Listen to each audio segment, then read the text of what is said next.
Generation, the home of urban soul.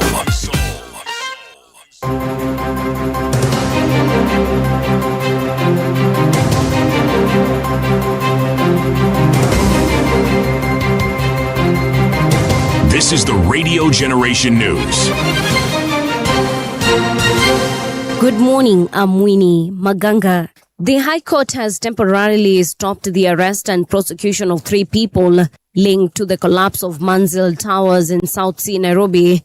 The court allowed former Nairobi County Chief Officer for Urban Planning, Patrick Analo, David Kibui and John Gombe to challenge charges of abuse of office brought by the DCI.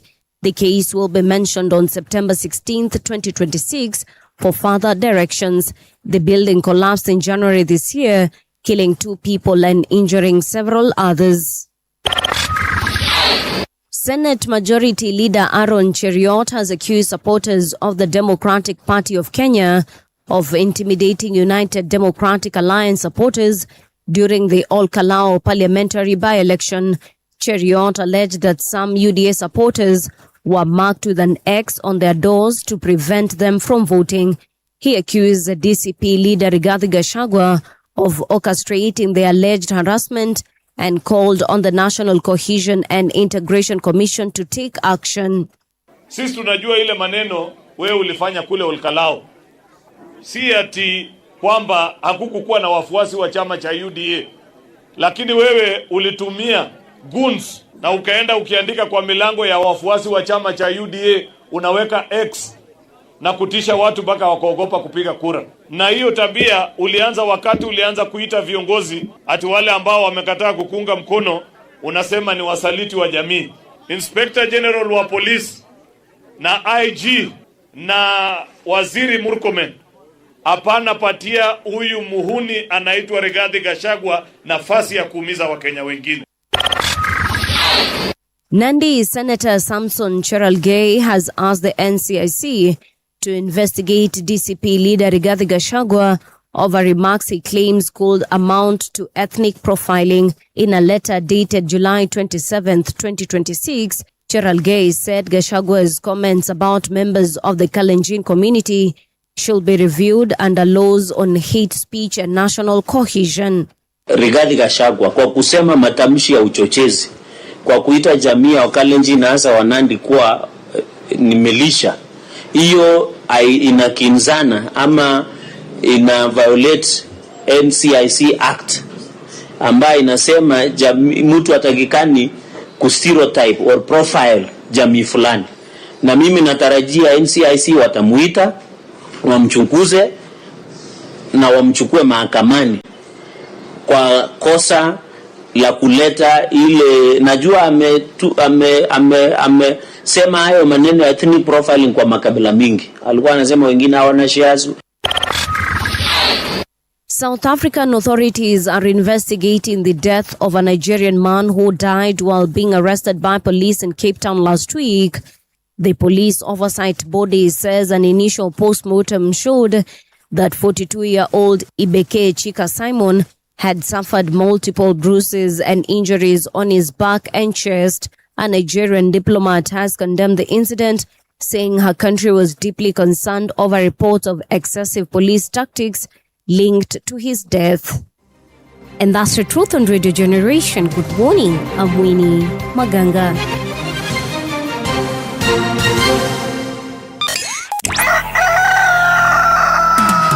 In the beginning, there was morning radio. But now there is Radio Generation's The People's Breakfast. Curious and bold, getting facts from the shadows. That's what it is. Now, as the city wakes and secrets stir, a bright new voice shines. The People's Breakfast. Your morning, your voice, your journey. Good morning. Good morning, my neighbor. Welcome to the home of hard truths and bold insights. Radio Generation. A very good morning to you and welcome to Radio Generation. It is now 5 minutes past 6 o'clock. My name is Mungala Mbuvi and this is the People's Breakfast. Kama kawa kama K, tuko naye yule mzee ambaye anajulikana kama Siri Muger. Mr. Muger, kuvipi man? Uko vipi? Ya, niko mzima kaka. Yes. Inajua nakumbuka radio wakati wenu ilikuwa inafanywa a bit differently. It was completely different. Kulikuwa na jamaa alikuwa anaitwa Job Isaac Mtu. Have you come out?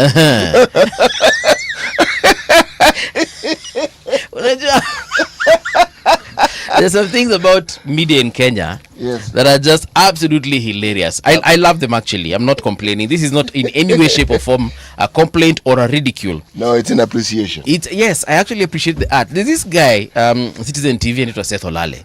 I don't know if you heard how he signs out of his No. Seth Olale. Hiyo kitu inanimalizanga kila time. And whenever he's on the news, I'm like, okay guys, here we go. He does his thing. Seth Olale. And hivyo basi. Hiyo kitu nimaliza kila time. Na kuna wengine wengi ni venye nimewasahau for now. Nakwambia radio in Kenya and TV is absolutely awesome. A very good morning to Perceptronium. Ameingia, ametuambia sasa sijui inamaanisha, unajua kwetu ukisema ni kama umeulizwa wacha ni salamu. So nikikuuliza, inaulizwa na mtu mzima kwa mdogo, ama kwa mkubwa kwa mdogo. Akiuliza wacha, unajibu Sasa kama wewe unaweza ni mkuu wacha, na mimi najibu And wacha means it's just a greeting. Hello, hi. Yeah. Kweli? Yeah. Lugha yenu si ngumu. Si ngumu. Lugha yetu Wakikuyu, wale wanajulikana kama Waembu na Wameru. Very simple language. Na Wambere, very simple language. Tunanga story, tunanga drama. So Perceptronium nimekuona, kuna jamaa anaitwa MC Tonje, uko vipi? Thank you so much guys for coming through. Wale wengine ndio tunangojea mtuambie mko wapi, mnafanyani, mko na nani, kwa sababu gani. So today, according to the United Nations, first of all it is 28th of July. 28th of July is World Hepatitis Day, according to the WHO. So, let me just read a little bit about this particular day. World Hepatitis Day, 20th July, is an opportunity to step up national and international efforts on hepatitis, encourage actions and engagements by individuals, partners, and the public, and highlight the need for a greater global response as outlined in the WHO's Global Hepatitis Report of 2017. Now, the date was chosen because it is the birthday of Nobel Prize-winning scientist Dr. Baruch Blumberg, who discovered hepatitis B virus, aka HBV, and developed a diagnostic test and vaccine for the virus. Yeah, there you go. So Daktari Baruch Blumberg mwenye aliweza kutuambia that hii ndio hepatitis B virus, na pia akadevelop a diagnostic tool that will give us the tests and vaccine for that particular virus, was born on this day. So there you have it. Shuni mzuri. Yeah. Ni poa. Hepatitis kuna honga na A, B, C. Hakuna moja poa kwa hizo zote. Si ati A ndio better kuliko C ama B and A.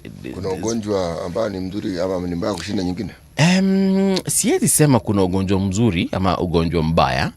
Lakini unajua kuna ugonjwa ukipata, for example ukikuja usome uko na homa, watu wanakuambia meza ndimu na some garlic kutakuwa sawa. Some ginger crush hivi, keep warm, drink lots of fluids, take antihistamines, you will be fine. Yeah, mtu anakuambia niko na malaria, unasema malaria what, are you okay? Okay, lakini take hiyo dawa malaria ni tangu aje, nimesahau. Inaitwa malaria queen. Ndio hiyo. Ndio unajua inakwanga kwa soda nyingine inaitwa Schweppes unaambia ndio kunywe hiyo dawa malaria queen, utakuwa sawa. Ati kwa soda gani? Quinine. Inapatikana kwa soda inajulikana kama Schweppes tonic. Yes. Ati iko ndani kuna a specific Schweppes yenye iko na quinine. Unajua kuna tonic water, kuna soda water, alafu sasa hiyo ya quinine ni venye nimesahau venye inaitwa, but iko kwa Schweppes. Iko. Okay. Iko. Na inatumikanga pia kwa watu wako na malaria. So quinine is a soft drink. It is in a soft drink. Sasa inafika mahali unaambia mtu uko na ugonjwa fulani, they start looking at you funny as though you are about to leave this earth. Yeah, and hepatitis is one of them. Hepatitis actually is characterized by an inflammation of the liver. The liver, almost doubles in size, for lack of a better word, or increases significantly. Wacha nisiseme double, increases significantly in size if you are having any of the A, B, C hepatitis. Yeah, so it's a really, it's a if it's not treated well or caught early, it's actually a fatal disease. Unaenda? Na inakuanga spread through, kwanza hepatitis B inakuanga spread through bodily fluids, mate ya mtu, sweat ya mtu, machozi ya mtu. There are some very scary diseases out here that we do not know about. So there you go. It is World Hepatitis Day. All right, let's see what else is significant in history today. July 28th, it marks the start of World War I. Which year is this? What happened? 1914, eh? Yeah, 1914, Austria and Hungary declared war on Serbia. Austria-Hungary. Was Austria and Hungary one country at one point? Yes. No? Okay. In 1914, they were one people. Unajua there was an empire called the Ottoman Empire. Yes. Sasa ukishaelewa the Ottoman Empire. Nitaelewa kina Austria-Hungary. Ya iliunganisha nchi nyingi sana na ilipoanza kudidimia is when you found the Austro-Hungarian Empire na vitu kama hizo. Okay. Yes. Kwa kumaanisha pia watu wa Hungary wanaongea German language. Let me tell you, if you look at the countries in Europe that Germany colonized at some point or the other, you'll be amazed at just how many there are. Yes. Okay. Germany did not start the imperial. They didn't manifest the imperial tendencies when Hitler came around. No. Okay. No. If someone can actually say Hitler is a product of some of those behaviors you're talking about. Actually, Hitler is a product of bipartisan bias, which is what the Germans faced after World War I. Okay. The reparation dictates that was then placed on Germany were severe. Yes. And it led to levels of poverty and suffering that the Germans hadn't seen before. Yeah. And it is in that particular ecosystem that Hitler rose, because Hitler brought order. Yeah. He brought some form of security. Okay? But that someone like him would never have come to the fore if the Allies had not treated Germany the way they did after World War I. Okay. Yes. So they put sanctions against them. Essentially, they made life almost impossible for the Germans. Yes. According to this one, they're saying that in 1914, Austria-Hungary declared war on Serbia, officially starting World War I exactly 1 month after the assassination of Archduke Franz Ferdinand. Yes. Hiyo ndio ilifanya sasa wakasema, what? Wameua Archduke? Sisi now.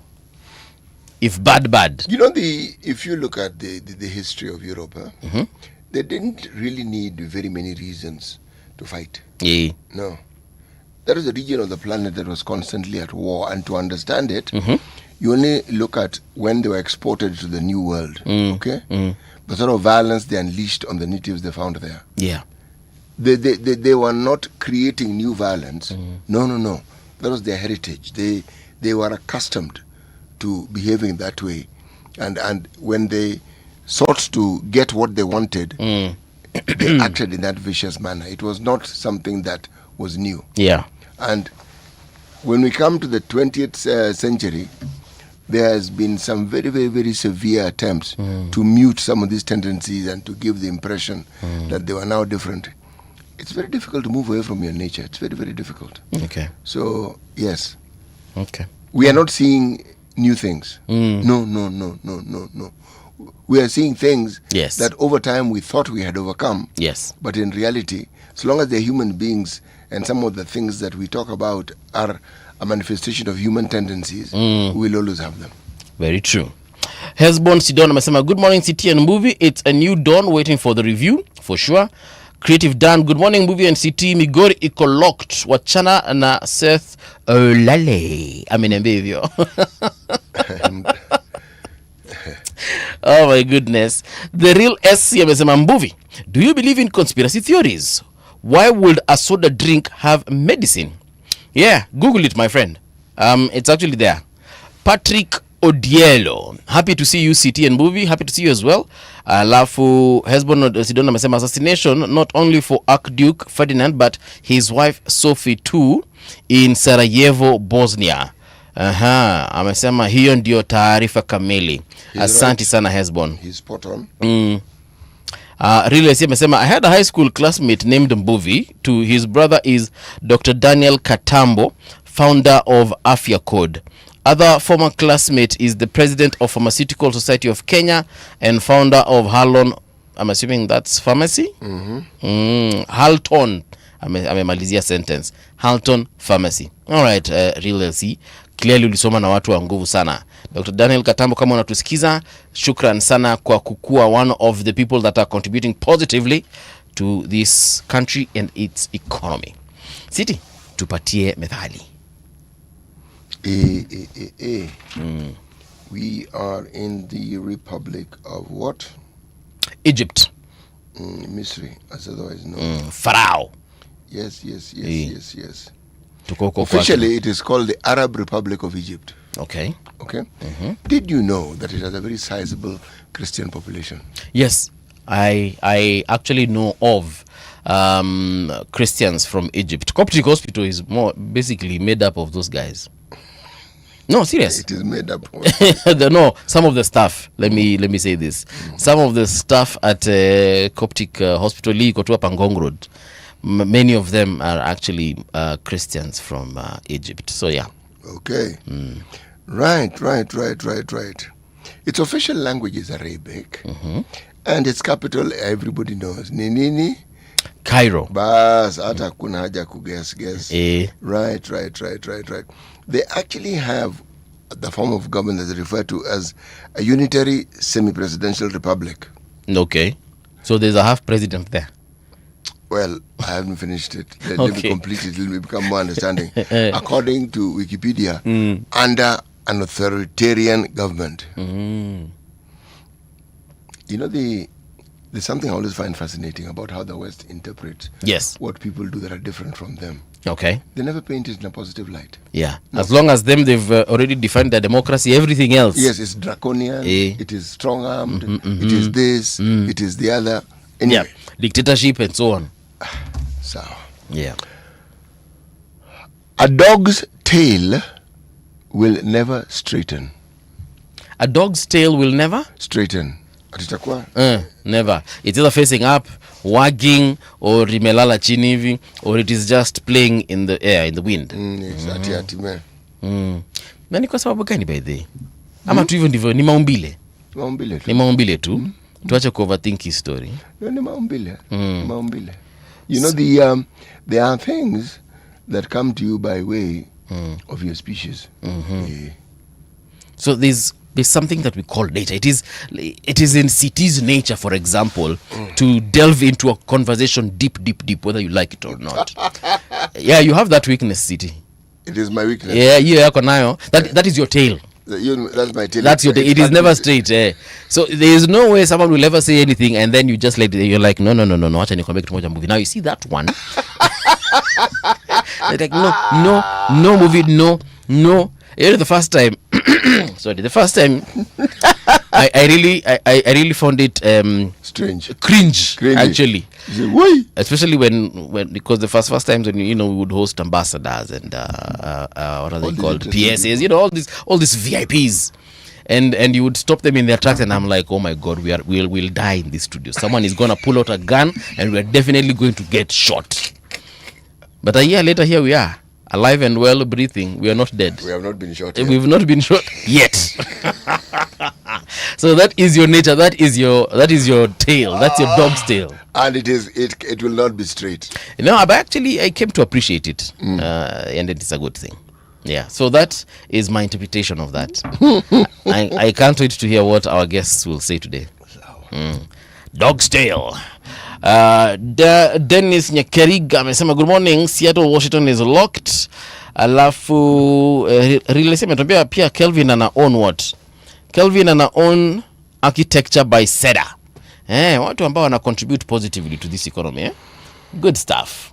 Aya, let's get into the news and see what's making headlines across the globe on www.radiogeneration.co.ke. Aviation workers suspend strike as talks with KAA Airlines begin. You know, there's a time people were saying that Kenya is a striking nation. Because you'd hear, oh, pilots on a strike, oh, flight attendants on a strike, oh, walimu, doctors. But nowadays, at least it may reduce to just health workers and maybe now aviation workers. Industrial action isn't voodoo. Yes. It happens because of a reason. And if you follow the trajectory of industrial action, behind it, or should I say in its wake, there are usually very many attempts to try and resolve the issue so that the industrial action doesn't take place. We had Bwana Peterson Washira the other day here. Actually, yesterday. Yes, and he was explaining and saying that, we do not actually want to go on strike. Yes. But you're dealing with people who will not listen. People who, unless they are threatened, will not take any positive steps. Yeah. So actually, he said that his strike ni ya serikali. Yes. Ni wao ndio wamestrike. Because them they want to go to work, but clearly there's some breakdown somewhere, and the government has just decided, you know what, let's strike. The county governments. The county government. But he said Council of Governors. COG. Yeah. You know, a friend of mine who sent me a clip of a certain Romanian president called Ceausescu. Yes. This is a man who, a 40-year communist rule in Romania. This is a man who believed that he ought to sort of like pay the loans he had. He believed strongly in austerity measures, vitu ngumu ngumu, watu wakae ngumu. And he's one of these fellows who, when people decided to demonstrate, he'd order the army to shoot people. Shoot to kill. And they shot. A time came when people rose and they were being shot, they did not back down. Yeah. They shot, they did not back down. The army stopped. Said, no, we cannot continue shooting our people. Before long, the army joined that strike, or rather that demonstration. Yes. But Ceausescu still thought he was in charge and he could talk to the people. For the first time in his life, he was booed at a rally. He tried to escape by helicopter, but the same military caught him. He was put on trial. There are those who say it was a bit of a kangaroo court. Yeah. But he and his wife were executed in public. I've seen a documentary of his story. You see, there are many such stories, more so in Eastern Europe. More so, and when you say Eastern Europe, the understanding was that it was predominantly communist or socialist. Right. You see, being socialist doesn't mean you have to have a harsh regime that puts people in dire straits. No, it doesn't mean that. Okay? But in Eastern Europe, that seemed to have been the case. Yeah. Yes. There is a strange thing about power. It lulls you into thinking it can't come to an end. And it always does. Hey, my friend, if life comes to an end, there's absolutely nothing that can't come to an end. Yeah. Even this universe, by the way, it is predicted by scientists that after several billions, billions of years, it will definitely come to an end. Well, human beings are doing a fairly good job of bringing that particular period quickly to the fore. Just the way we manage the planet. Yes, indeed. Yeah. All right, so there you have it. Kenya has avoided a possible disruption to air travel after the Kenya Aviation Workers Union, aka KAWU, suspended its planned strike to allow fresh negotiations with the Kenya Airports Authority and two airlines over a long-running labor dispute. Yeah, so msijali, ndege zina paa angani as scheduled. So if you had a flight, don't worry. Kila kitu kiko sawa. Linda Mwananchi raises 1.6 million during Western Kenya tour. Allah. In that bucket. Your bucket ilikuwa na ile ya ngumu, but then I was convinced you ni bucket ya ngumu. Yeah, until I saw that. Well, we associate ngumu with it, don't we? With buckets, yes, those colorless ones. Thousands of supporters opened their wallets to back the Linda Mwananchi movement during its weekend tour of Western Kenya, helping the outfit collect 1.629662 million through cash and M-Pesa contributions in what leaders described as growing public support for its grassroots campaign. The money was raised during rallies led by Nairobi Senator Edwin Sifuna across several towns in the region where residents turned up in large numbers and made voluntary donations to the movement. City Muga Kuna kitu nimesikia. Niambia. As far as because of what they witnessed in Western Kenya over the weekend. And then the win for DCP in Ol Kalou, nimeanza kusikia, and these are unconfirmed rumors, that kule kwa Deputy President Kindiki hakuko sawa. Kivipi? Ni kama ameanza kustripiwa some responsibilities, zikaanza kupatiwa ma DVD and so on and so forth. This, if the rumor has emanated in Kenya, it's very fitting. Yes. We thrive in rumors. Yes. But our rumors, my friend, our rumors are proper. But remember, when people talk about him being stripped of power, remember that he is the principal deputy to the president. Yes, he is. So these duties that he's going to be stripped of are which ones? He's going to stop being the principal deputy of the president. Actually, we'll focus a little bit on that in the next segment, which is the paper check, because the Standard has a possible story on that one. The Standard always has a possible story on some of these matters. Yes. Wanasema Kindiki stripped. But hiyo rumor ilianza before this particular headline. Ilikuwa imeanza huko ma Friday huko, watu walikuwa wamesema tu hii kitu ni kama imeanza kuenda bwana, hii kitu ni kama inaondokea DP. Anyway, wacha tuongelee hiyo tukifikia huwa wakati. Kigame, I hosted him yesterday by Do you remember that in the time of President Uhuru Kenyatta, yes, similar rumors circulated about his then deputy. Yes. Remember? He has been stripped of power, budget imetolewa. Kuna ati sijui authority mingi sana imepatiwa Dr. Matiangi. Yes. So you remember that one? Hiyo tunakumbuka vizuri sana. Exactly. So when I said in this country, when you hear such things, we're not hearing something new. Actually, hata watu wanasema again, hizi ni rumors pia, treat as rumors kabisa 150%. Watu wanasema kwamba there's an upcoming reshuffle because that one is without a shadow. But I said this yesterday. Because of course the court told President Ruto he has 120 days to meet the two-thirds gender rule in his cabinet. So anasema perhaps this is the opportunity for the president to even remove Kindiki from DP, give him some portfolio, and then elevate someone like. But he can't actually do that. No, again, that's why I said rumors treat them as such. And I am telling you, he actually can't do that. He can't. In the time of the previous constitution, President Moi could do that was possible. Precisely that. This one, we have a presidency, Baba. He's not assistant president. He's not vice president. Right. He's deputy. No. To remove him, you impeach him. Or he resigns. Yes. What if he resigns? We're in the realm of conspiracy theories here. Why would he resign? I'm just saying. Look.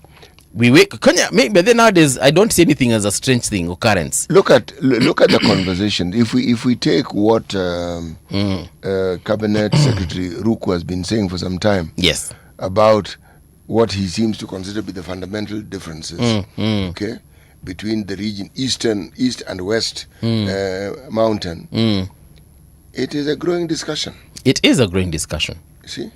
Now, it's politically motivated without a shadow of a doubt. Yeah. But you cannot wish it away. You cannot. Because there is a certain sense of self-determination that people tend to feel. Especially if they feel that they have been playing second fiddle. Yes. And being taken for granted. Yes. That one. So, mtu alikuwa nasema tusishtuke, tuamke siku moja tupate Professor Kindiki amesema guys, nimechoka, I'm done, I'm out, let me focus on other things, and then President accepts his resignation, and then the next other morning when we wake up after the first morning, you hear Oparanya has been sworn in as Deputy President. I have heard of that being mentioned over and over again, but to what end? Remember, our president is a consumer of raw intelligence. Yes, he is. He would know, for instance, because this is a story that revolves around the growing popularity of one Edwin Sifuna. Yes. Okay? That really is where the story is. Yes. And so those who are propagating this particular perspective are suggesting that because of Sifuna's popularity, Yes. there's a need to check it. Okay? Actually, if the popularity is a groundswell, you check it, you make the person more popular, not less. Yeah. The more you try to check it, the more this person's popularity increases. So if somebody wants to give this man a boost in his popularity, try and check it. So unasema wakipatia Opara nyeo kiti haita change kitu It will chochote. change very little. Na wakipatia ma-DVD haitasaidia It will mahali. change very little. It won't move the needle. It will change very little. Haya. Mimi nilikuwa nasema If it tu. is given to Yes. Wetangula, Uh-huh. who knows? Really? Wetangula is a wily politician. Yes, he is. Okay. But he's already in charge of one arm of government known as the, I almost said judiciary, legislature. Yes, he is, but deputy president is different. But he's the top dog in He's that number place. 3 in that hierarchy. Eh. Yes, but let me just put it to you this way. Deputy president is different. Deputy has president attached to it. Speaker has no president attached to it. Just So, speaker of the National Assembly. So wafanye hivi, wa swap roles basi. Kindiki resign akuwe speaker, speaker resign akuwe DP. Ebu look for something else to say, bwana wewe sasa. I was about to say Kagame rejects opposition ethnic alliances and calls for issue-based politics You ahead of interviewed him 2027. yesterday, didn't you? Yes. I He's an amazing fellow. I should have remembered to tell you to extend my greetings to him. Eh. He is my friend. Msijali, tunaweza mpigia simu after kipindi. Former presidential candidate Ruben Kagame has dismissed efforts by opposition leaders to build alliances around ethnic voting blocks ahead of 2027, saying Kenya needs a new style of politics focused on ideas, policies and credible leadership instead of familiar political deals. And how will this look like, this new thing that... Alikuwa anasema hii historia, us coming with, these different leaders, Sifuna coming with Western, Kalonzo coming with Kamba, and now Kindiki has got to fight for the Western Mountain, Eastern Mountain.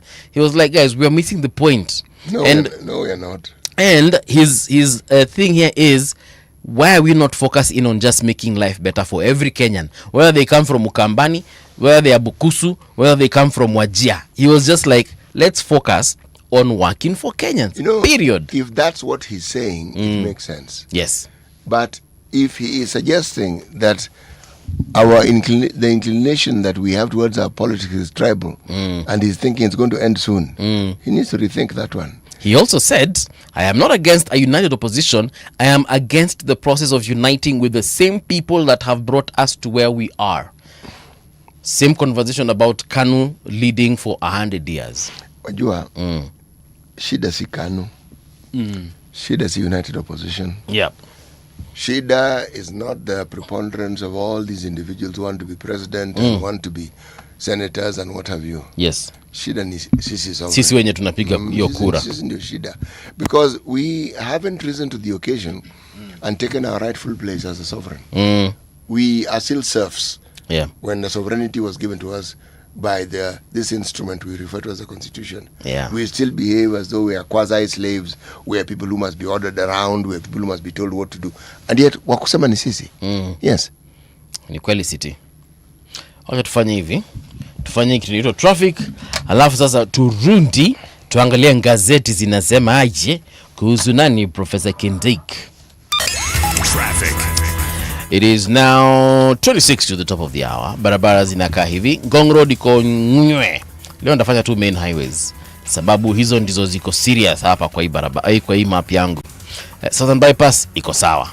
Hii barabara inajulikana kama hii ni gani? Ring Road Kilimani. Hiyo barabara iko sawa kabisa. Tukienda huku chini kabisa, that is Nairobi side gani? Nairobi South ama Nairobi gani?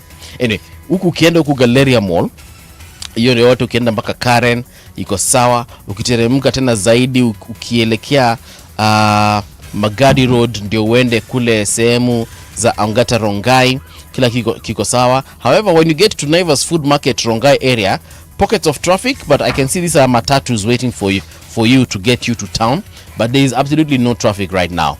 You will literally cruise through to the CBD.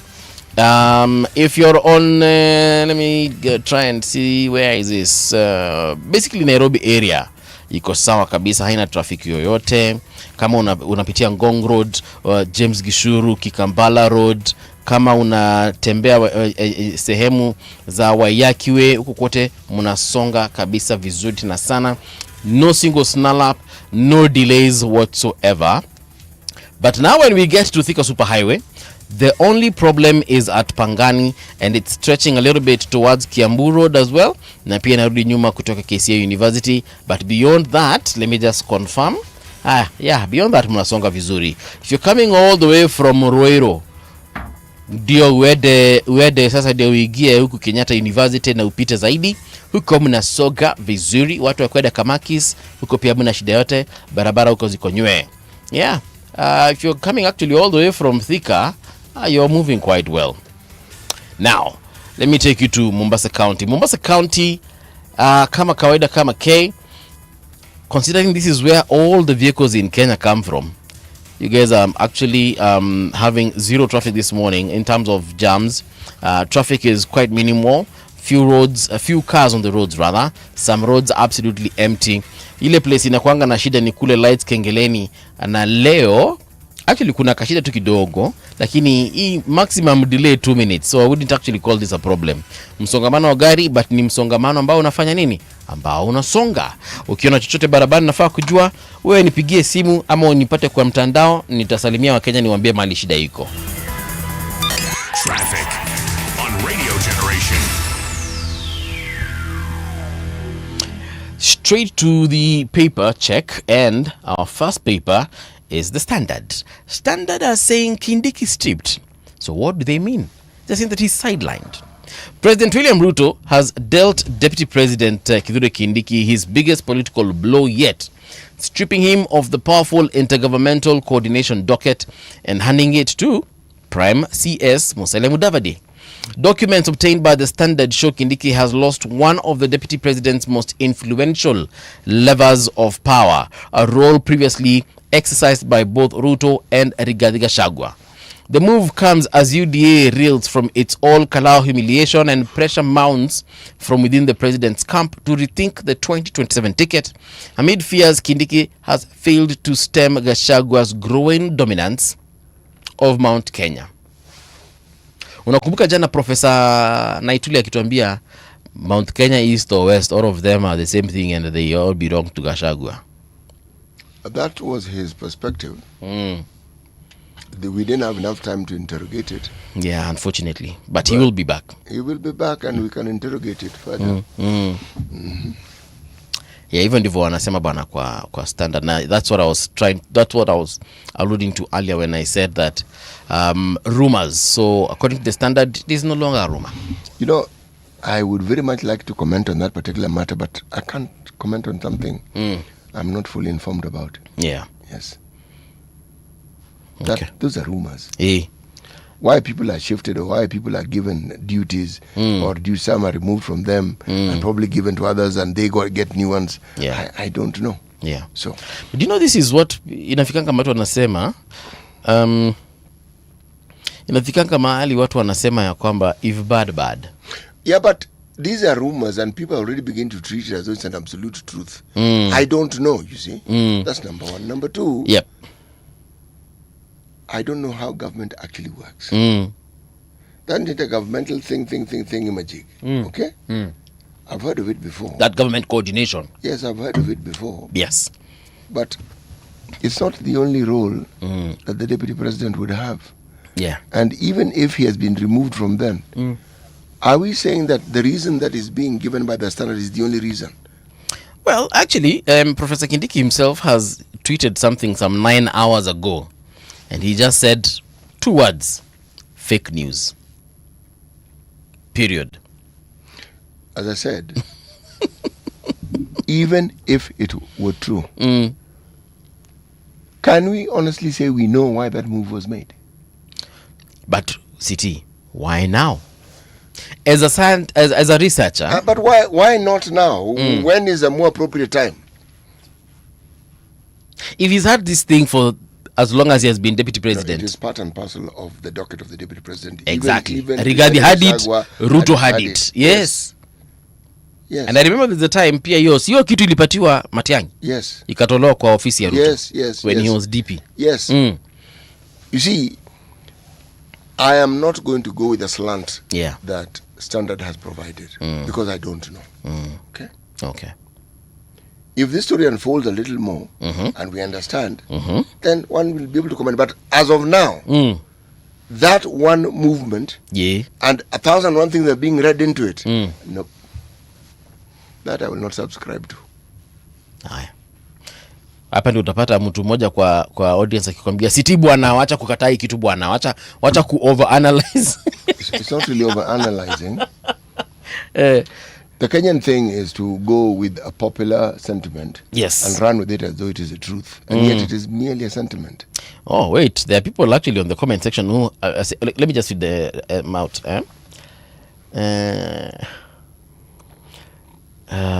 In the... where is it? This is Eric Nganga. Eric amesema hivi, Kindiki has been given 3 months to resign, and that's a fact. The How fact is it that a somebody fact? says it's a fact doesn't make it a fact, does it? That's the only comment I'll read for now. Wacha tuendelee na magazeti. Daily Nation front page says billionaire governors exposed in corruption trials, commercial disputes, land battles and defamation suits. Judges have scrutinized multi-million shilling property portfolios owned by current and former governors that had long remained hidden from public view, illuminating the politicians' financial footprints far more than confidential wealth declarations or mandatory political disclosures ever have. In many cases, the details surface not because the county chiefs volunteered them, but because prosecutors, investigators, business rivals, or private litigants placed the evidence before the courts. Now, the whole story is on page 4 and 5, but some of the folks that have been mentioned here, we have Ferdinand Waitito. So the amount in dispute is 1.94 billion. Yeah. And then we have Kimani Wamatangi.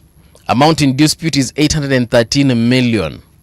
Where he has an EACC recovery suit pending. Moses Lenol Kulal, amount in dispute 703.5 million. Case status recovery case pending appeal. Mike Sonko 570 million. Case status forfeiture dismissed, appeal pending. Evans Kidero, amount in dispute 517 million. The investigation has been challenged in court. Then we have Hassan Joho, who's also a CS. Amount in dispute 5.8 billion. Project quashed by Supreme Court. That is the case status. Okoth Obado, amount in dispute ni pesa kidogo compared to the rest, 73.4 million. Status of the case. Remember, he lost some of his property. Oh yes, he did. So the status of the case, criminal and recovery case pending. Then last but not least, we have CS Wycliffe Oparanya, amount in dispute ni kidogo pia, 56.7 million. Now the status of the case, petition on criminal case revived and the charges dropped. When you hear of those amounts, those amounts that can be proven, but it doesn't necessarily give a correct account of what else is actually genuinely owed. Yes, or what it is that when you say dispute, you need to explain why it is disputed. Yes, and that is an amount that even with the Auditor General's reporting, you found this one can't be explained properly. CT, how does one wake up one day in Kenya and have 570 million? Wacha tuanze na hii ya Sonko. 570 million, my friend. Hapa kuna mtu anaitwa Waitito akona 1.94 billion. 1.94 billion CT. The equitable share in Nairobi County is 22 billion. Yeah. Yani kuna Mkenya saizi tunavyoongea. Mkenya akona wacha nitafute hii 5.8 billion. Why don't we go to that particular list and look at Hassan Joho? Si ndio nimemention hapa 5.8 billion. Hiyo pesa ni mingi. Bro, how do you have 5.8 billion? Let's go to Lenan Kulal and the others as well. Lenan Kulal yake ni 703.5 mili. Oh, you know that is a heck of a lot of money. It is a lot of money, man. Yes. Mimi siti ile pesa yote nimeitengeneza hapa. Ile biashara, kuna wakati nilifanya biashara. I lost about 300,000 that I had invested in that particular biashara. It must have been painful. And that thing dented me for a very long time. My ego, my heart, it's as though I had lost a long lost loved girlfriend or whatever. Kuna mtu hapa akona 703 million. Sawa. Teach me your ways, guys. 34,000 teachers set for promotions.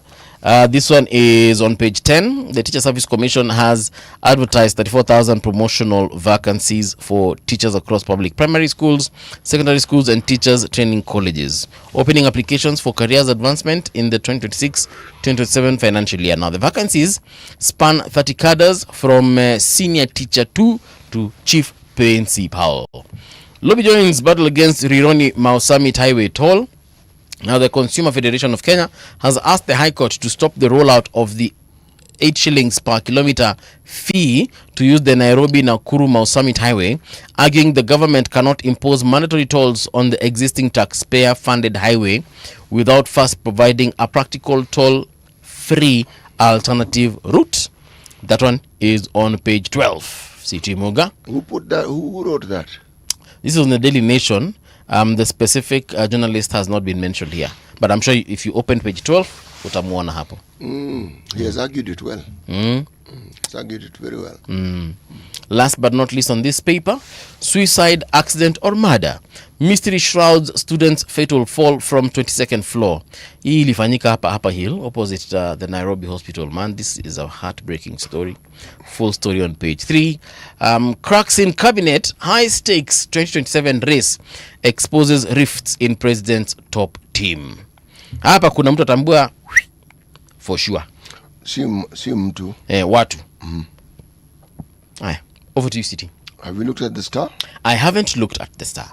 All right, then why don't I do that for you? Yes. Okay. Tyranny of numbers presents Ruto New Mount Kenya dilemma. What are they talking about? Regions' projected votes, a troubling headache going into next year's general election. Okay? That is bang in the middle of the paper. Good. Yeah. Excuse me. The election period is now with us full blast. Yes.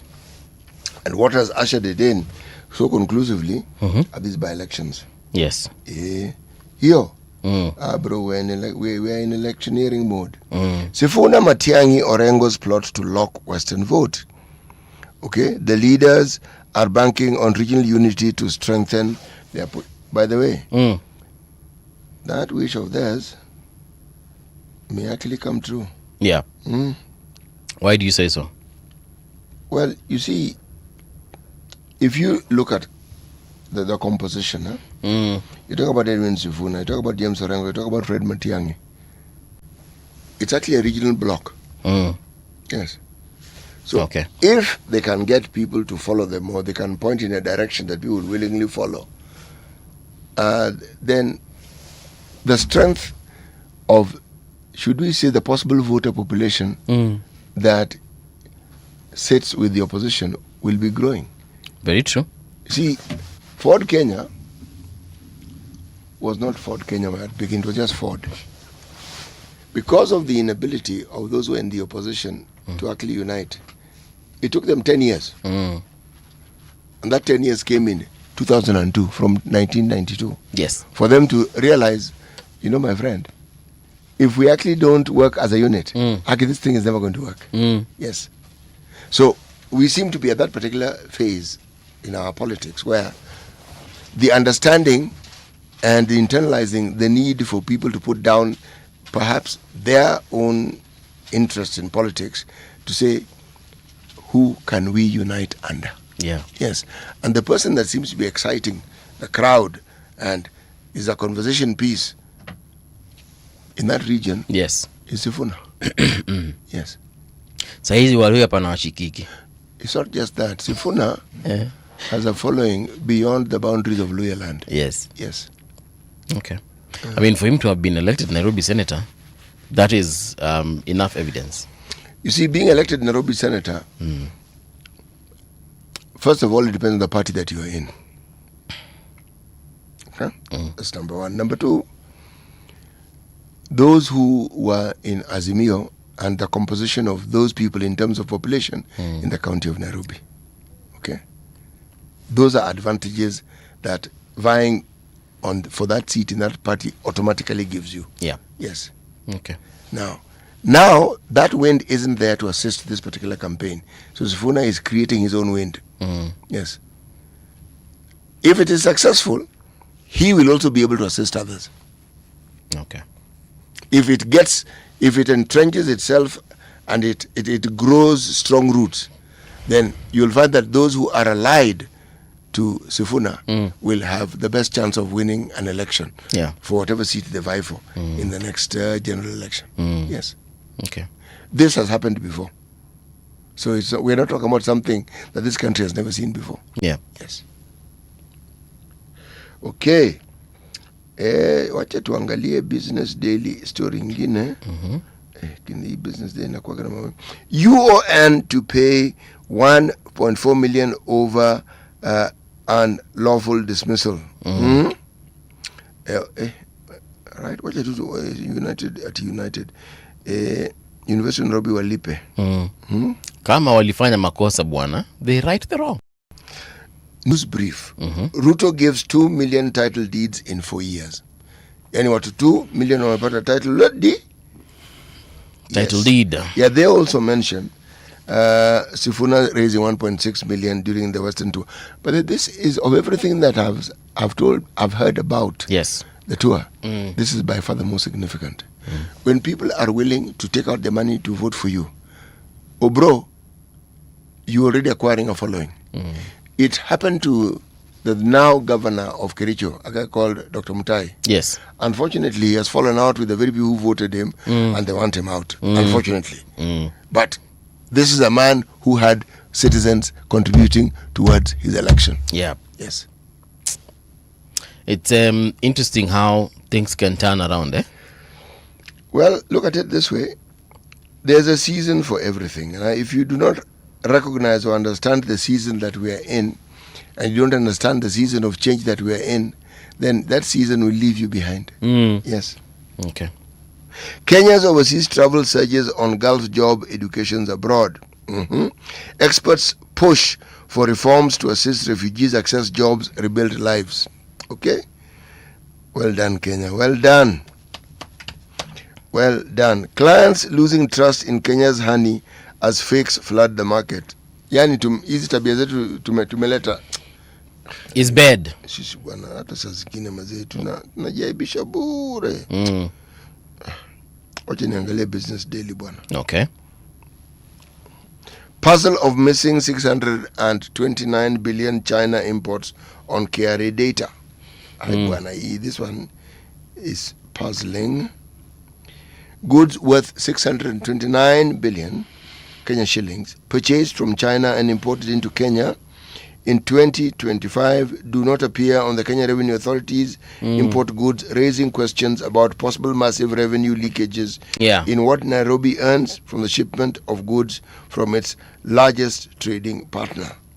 And that's almost half the amount of because China shipped what 1.3 trillion worth of goods, but Kenya captured 6.72 billion. So that's half. Sisi hizi tabia zetu mbaya. So according to them, data mismatch points to under declaration of imports. Yes, and you can't do that without collision. You can't. Yeah, these folks, this Chinese wanatuangalianga hivyo wanasema yenyewe watu they are their own enemies. No, I think people look at us and wonder, kwani what sort of people are you? You working against your own interest. Yani mnavuka na 50%. 50%. Yes. You ni pesa. Who does that? Sisi. And then we are the same people who complain, by the way. Not that 10% would have been better. But 50%? Bank account tip-off triggers seizure of 15.6 billion illicit wealth. Woo-wee. The trafficking... No, let me read what is actually written. Let me not read my own things. Okay. The tracking of bank transactions helped a state agency tasked with monitoring money laundering unearth illicit wealth worth $120.1 million US. That's the 15.65 billion. In the year ending December 2025, reflecting increased use of financial intelligence in fight against economic crime. Yani, hapa Kenya, we become advanced. Hata kuna watu wanataka kucheza karata. But when you look at the board, we cannot say we do not have sufficient security setups to deal with any form of corruption. We have them. Yes, we do. Yes. Whether they utilize is a completely different matter.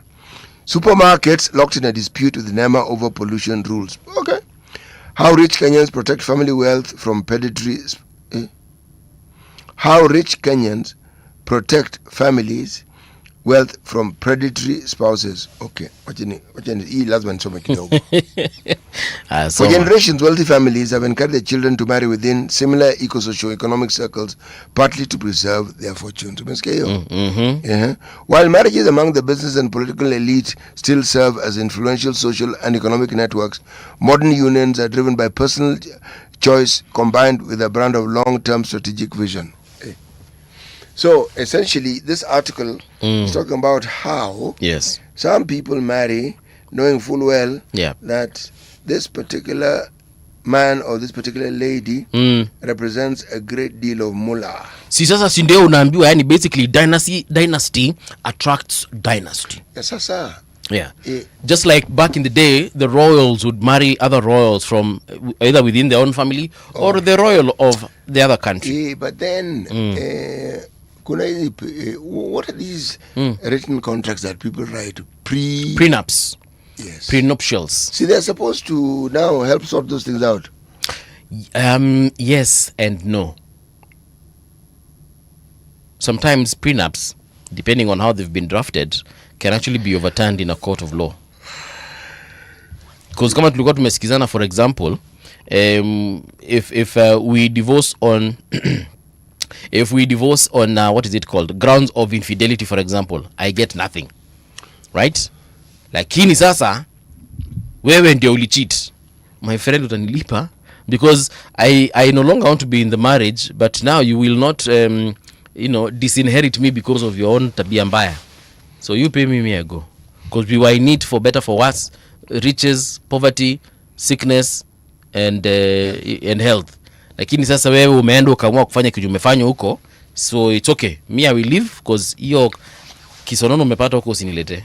But I'm going with... remember that one ends with till death do us part. In sickness and health, is riches and in poor. So when it comes to now riches, unabadilisha maneno. Sindio? Okay. Unaambiangu hapa, my friend, if you're serious about love, you're not here for the money, sign that paper. Unanga pa madam, you think I want your money, then you're told if you don't, so you just sign, then we continue. Yani you don't, my friend, sign, then we do the wedding. Don't you think that we already have a problem if you are planning to get married and that is a subject of discussion? No, me, I don't think this. City, we live in a different world than the one that you lived in. Am I not sitting opposite you and talking to you? Yes, you are. So what, you think I'm visiting this planet briefly? No, I'm going to another one? Squeezy city, madem na machali. Hii hata sasa si madem peke yao. Madem na machali city squeezy wamekuwa wabaya. Explain to me. Okay. You literally become a target because of your wealth. Like literally. Oh dear. Every girl you approach or every girl that approaches you, you're not even sure whether they are genuine or not. That's how bad it is. You might think you just went to Diani and you were by the beach and then you spotted a beautiful girl, but that girl knew and she placed herself there so that you can spot her and you thought it was love at first sight. She has studied you through open source intelligence. She knows that CT anapendanga mademu anakaa hivi na anapenda hivi na so nikivaa na nikifanya hivi he will definitely love me, and then you think, oh my god, God has brought to me the bride of my life, and she comes into your life and she takes over your heart. So what you're saying, wewe unaenda unafanya harusi, 1 year later anakuua na anaenda na mali yako yote. So what you're saying is that even as I look at, if I'm to go by this image you've created, yes, so here I am looking at this delightful creature, yes, this sight for sore eyes, and you're telling me that I am actually not looking at a woman, I'm looking at a serpent. Yes, you are in female form. Oh yes, you That's are. what I'm doing. Oh yes. Okay. The only difference between that and the other one is that this one does not hiss, it kisses. You see what I did there?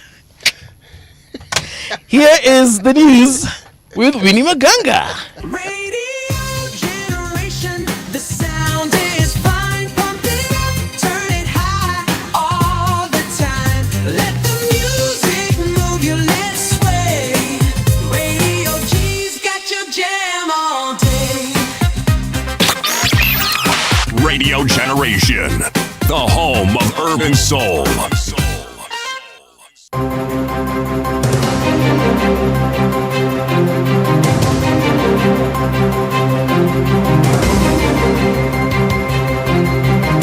This is the Radio Generation News.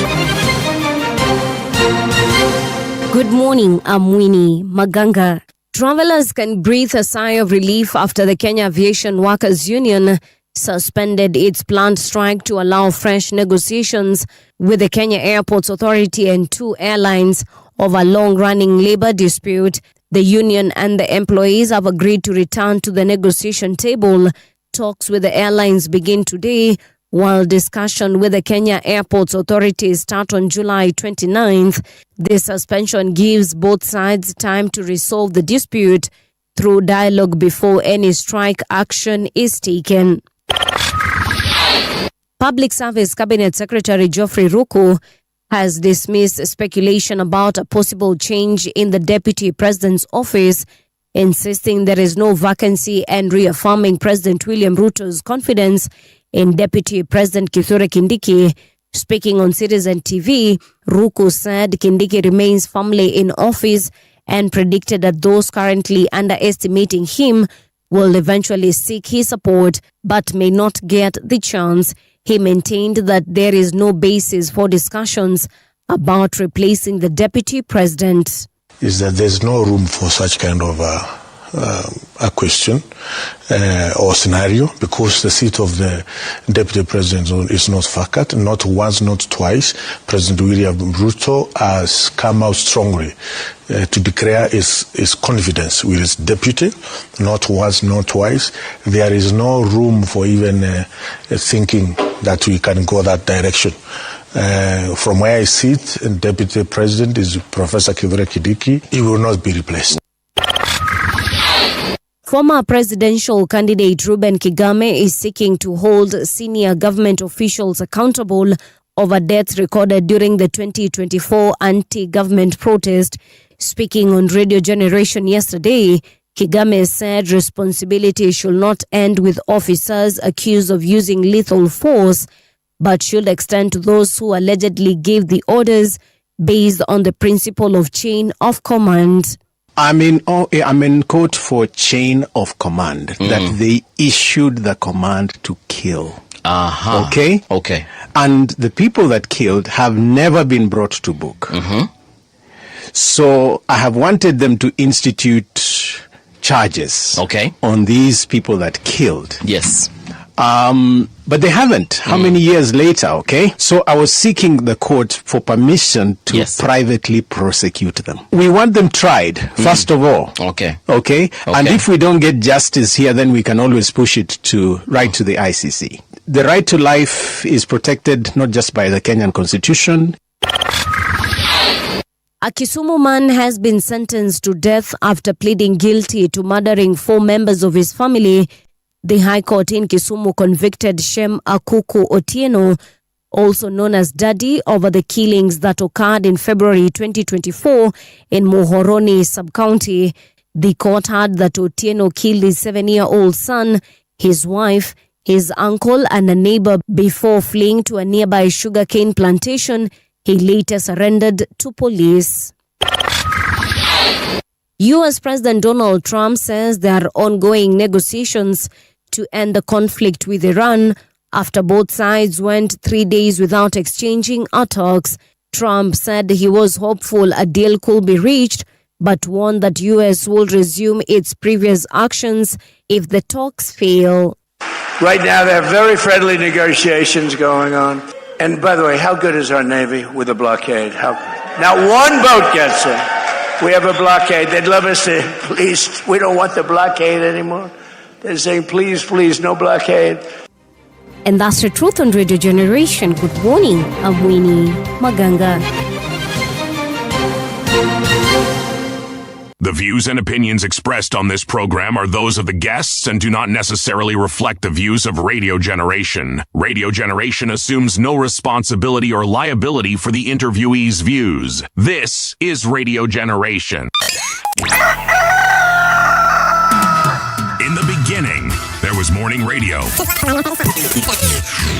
But now there is Radio Generation's The People's Breakfast, curious and bold, getting facts from the shadows. That's what it is. Now, as the city wakes and secrets stir, a bright new voice shines.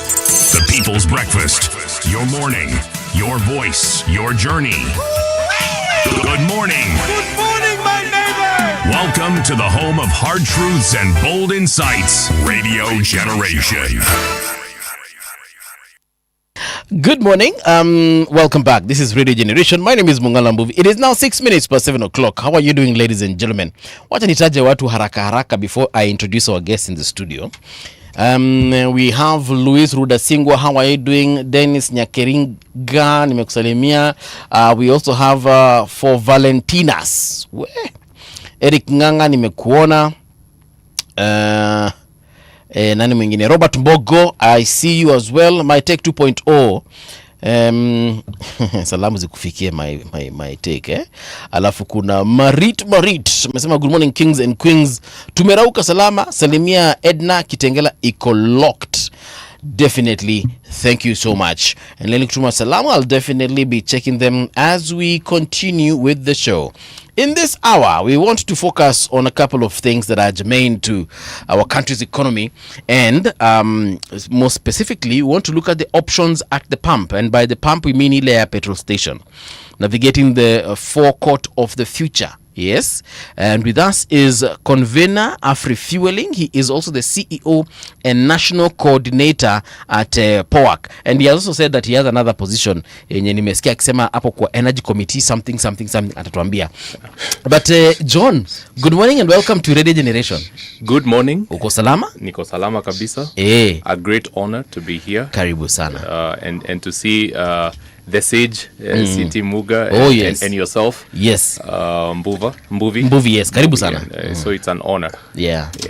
There's something you were telling City about. You sit in some committee. You said that you're the vice chair of something. Yes. Yes. So I am the current vice chair of the KEPSA Energy Board. All right. So the way KEPSA is organized is that it mirrors government. Okay. So all the ministries in government, we have similar boards that help this us. Is the Kenya Private Sector Alliance. Kenya Private Sector Alliance. Okay. Yeah, so I sit there by dint of being the CEO of Petroleum Outlets Association of Kenya. Yeah. Okay. Yeah. Good stuff. Thank you. Now, before we get into this whole fuel manenos, City atakupatia methali, tuko huko Egypt. My goodness. Utatuambia what you think about this particular I hope tulitoka Misri. Umeturudisha. Tumerudi hapo, lakini tumerudi hapo kulana few proverbs. All right. Yeah. Retracing our steps. Exactly. Okay. Sasa huyu this is a Bible thumping individual. Oh yes he is.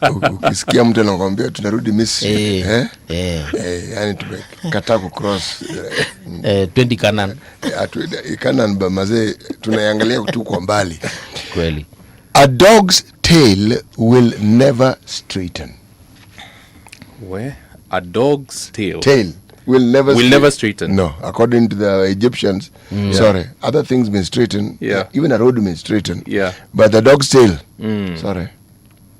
Very, very interesting one. These Egyptian dogs. But it looks like it's common. I've raised dogs and their tails never straighten. Okay. And I think the way I look at it, Mbuvi, yes, is that there is that one inkling we have, almost a DNA kind of thing. Yes. That never seems to be corrected, you know. No matter what. No, it curves in the way it curves, you know, and there's no way of determining it. Either it is in our behaviors. Yeah. Some people are just loud. You know, it doesn't matter which school you take them to. Yes. Kenyans are going to be Kenyans. Very true. You know, and I think it has something to do with the way we are, you know, in our core. Very interesting, because then it helps us to map up, you know, like what are our patterns, you know. So it's a very keen thing that the Egyptians noticed about their dogs. Yeah, so I don't know whether AI will help them to straighten those tails. John, let me ask you. Yeah. If one were to ask you about the peculiarity of Kenyans, what would you say is this thing that distinguishes us? That you look at it, you know, this is a Kenyan. I'm tempted to say it is in their eyes, in the fact that there is a Kenyan pride, especially when you step out of this continent. I remember one time going through Doha, you know, and we were just talking about this over the weekend, and you hear Kenyans are, you know, they pick you out very fast, and they go like niaje, niaje, you know? Like, and this is so above the hum of such a big airport. Yes. It's the Kenyan lingo that is driving there, the Kenyan spirit. Yeah. So I think there is something about us which may be may not be captured properly in words, but it's just something about us, and we know ourselves. Very true. Do you know, you've reminded me of something I'd forgotten about completely. Yeah. I'm at an airport in Atlanta, Georgia. Yes. And somebody says, Hujambo. And I look behind, and there's a young man, tall young man. Clear from the Hujambo, he's either Kenyan or he's Tanzanian. Yes. Okay? But what is puzzling, he's Kenyan of Asian origin. Yes. Unasema anaweza kuwa anaishi Parklands. So, we are out of the country, and so I ask, Kaka Hujambo, habari za leo? He talks fluent Kiswahili and tells me how he's doing. Said, you probably don't remember me. Wow. I said, I don't remember you. Yeah. Then he explains to me. Forget remembering, I don't know you. Yes, I do know. So he explains to me where I last saw him. Yeah. It was where I worked. He was then a medical student, but he had then completed. Yes. And I asked him, unafanya nini hapa? He said, no, I work here. So he explains to me how he's working. So I told him, okay, now, you recognize me. I said, at first I didn't. But I knew you were Kenyan. Yeah. Yeah. I said, you knew? Yeah. And I asked him. What gave me away? He said, no, there's a way in which Kenyans treat the environment. Yeah. Okay? In my case, he said, you know, you're walking as though you own this airport. Yeah. I said, how does a walk portray ownership? He said, you seemed comfortable. Have you been here before? I said, it's my first time. Yeah. In fact, I'm en route somewhere else. Yeah. So, point well made. Thank you. Yes, indeed. Funny thing is, dogs came from wolves, and wolves, their tails actually don't even have a curve. They're very straight. Okay. Wolves? Yes, wolves. Wolves? Yes, wolves are the ancestors of dogs, yes. Yeah, when you think about it, like wolves have very straight, what do they call straight tails? Wolves have tails that droop down. Yes, but when they're running, the tail gives balance by straightening it out. So this proverb should have been about wolves. No. Yes, I'm just saying. Funny enough. Yeah. It's part of evolution. It is. Yeah. All right, let's get down to business. Yes. We are currently facing all these issues we're facing. Yeah. I have a question, by the way. I usually see some petrol stations selling very cheap fuel. Yes. And others selling at the price that has been set by EPRA. Yeah. What brings the difference? That's a great question. I think, you know, we have a wholesale market, and then we have a retail market. Okay. So you find the evolution of our industry is that now we have more companies that do wholesale than used to do. I think we Okay. have about 140 oil marketing companies. Okay. There used to be only a handful of those. So what you find is that a company that is in the wholesale market might decide that since I am off-taking at the wholesale level, let me split my margin with the customer. Okay. You know, instead of retaining it, I can just give it because again, you find that there are some brands which are preferential and are stronger than others. Very true. So you find that since I may not compete, and this is a commodity, and you know, a commodity, the baseline is that the only differentiation you can do is probably either the strength of the brand or the pricing.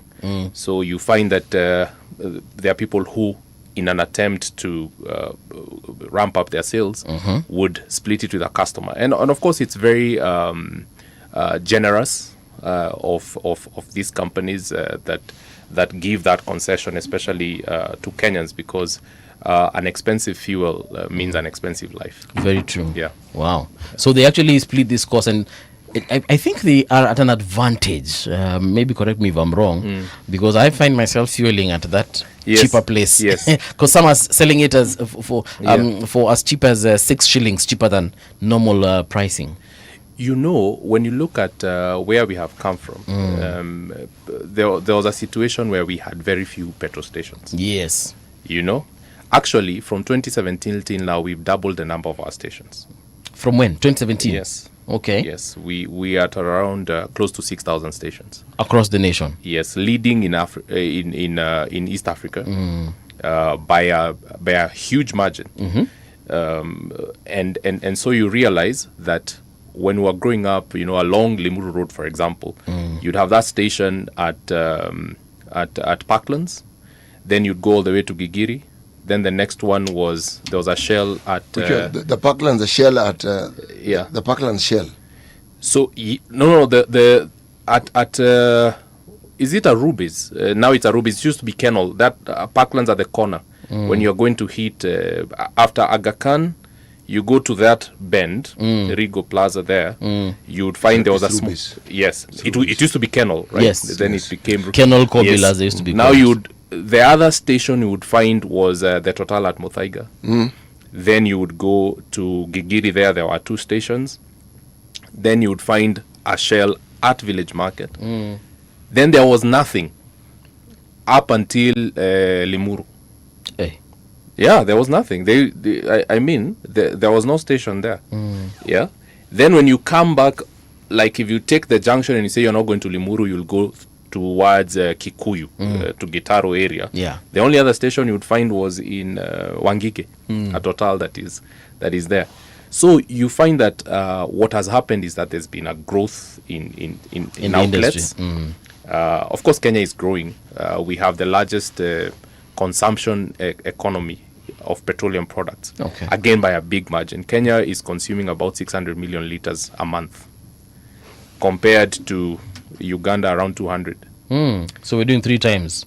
Yeah, Tanzania they're around 300 and 300 and something. Yes. Then the others, South Sudan is about probably 50. Okay. 50 million. Yes, 50 million. Hiyo ni kidogo. Yeah, then you have Rwanda at around 30, 40 there, because they're also forwarding it to DRC. Also a very small country. Yes, but that tells you how big of a... So we have doubled the number of stations. Okay. So with the doubling of the stations, you have new brands. And some brands are well positioned. So they are already so spread out. They have hundreds of sites. So if you compare the number of sites they have, plus you who is just a new entrant and you have 1 or 2 sites, yes, how do you announce yourself to the market? How do you differentiate yourself to the market? Okay. And I think that's how you see the disparity in pricing. Yeah, it's all about market positioning. Okay. Yeah. In terms of this issue we've been, which is something I'm happy because we don't hear of it much anymore, adulterated fuel. Adulterated, yes, thank you. Adulterated fuel. Yeah. Kindly explain to us, what is adulterated fuel? Adulterated fuel is fuel that has been mixed with a substance that should not be there. Like water? Like yes, like a bit of that, but not really water, because water may not burn through your your combustion engines. But the reason I'm asking that is because there's a time some petrol stations were really notorious. Ulikuwa unasikia usiende kwa petrol station fulani wanakuwekea maji. So that cannot be considered adulteration. But is it that walikuwa wanakuwekea maji or there's a problem with their storage? John, nilikuwa nataka kuelewa sasa. And that's a very good point. Even coming to why we do the things we are doing like after-fueling. Yes. Is because first let me answer about adulteration. Okay. Adulteration would be basically in our case the mixing of either diesel or petrol with kerosene. And that used to happen because Kenyans used to cook with kerosene. They still do. Yeah. But we used to import over 100 million liters of kerosene. Now we are down to even 10. You know, like we are not using kerosene. Actually, we have really moved away from it. Okay. And that's why LPG has doubled in number. But away from that, so you'd find because government wants to take care of Wanjiko, they would not put taxes on kerosene. Yeah. So kerosene was cheaper by a big margin. And that with some Kenyans who are very entrepreneurial, they saw the opportunity and were like, yeah, I mean, I think there's something we could do here. So we would have a lot of things called shambas. So shambas would be areas where when fuel leaves the depot, any of the depots, it's diverted somewhere, then inatolewa, then there's a mixture happening, then it is forwarded to other stations. And you see, nobody, I mean, we had fewer cars. Diffusion of information. I mean, when you take that product somewhere into Narok, no, those people have no option. They will not even know. But over time, once big people's cars began to spoil and whatever, they started saying, "Hey, what engines inanok? Ni nini hii inafanyika?" You know. And of course, with technology, you could mark and see the density and all that. So the government said we need to do something about it, and it looked like it was a tax to Kenyans because they added another 18 shillings per liter called anti-adulteration levy. Yes. On kerosene to make it more expensive, to reduce the margin between kerosene and the other two products. Okay. So that they remove the incentive. And even today, every time there is a white margin, once it crosses 30 bob, there will be adulteration because it's a good enough incentive. Hold on. Yeah. That anti-adulteration levy is only on kerosene, yes. Not on unleaded premium or whatever. No, not diesel. on diesel, no. Yeah. It's just on kerosene. Allah. And the purpose is now new information I didn't have. Yes. And the purpose is to remove the incentive for unscrupulous players to adulterate. Yeah, all along we've been thinking hiyo ndio ina contribute to the 214 we're currently seeing at the pump. Yeah, but of course it had a huge cost.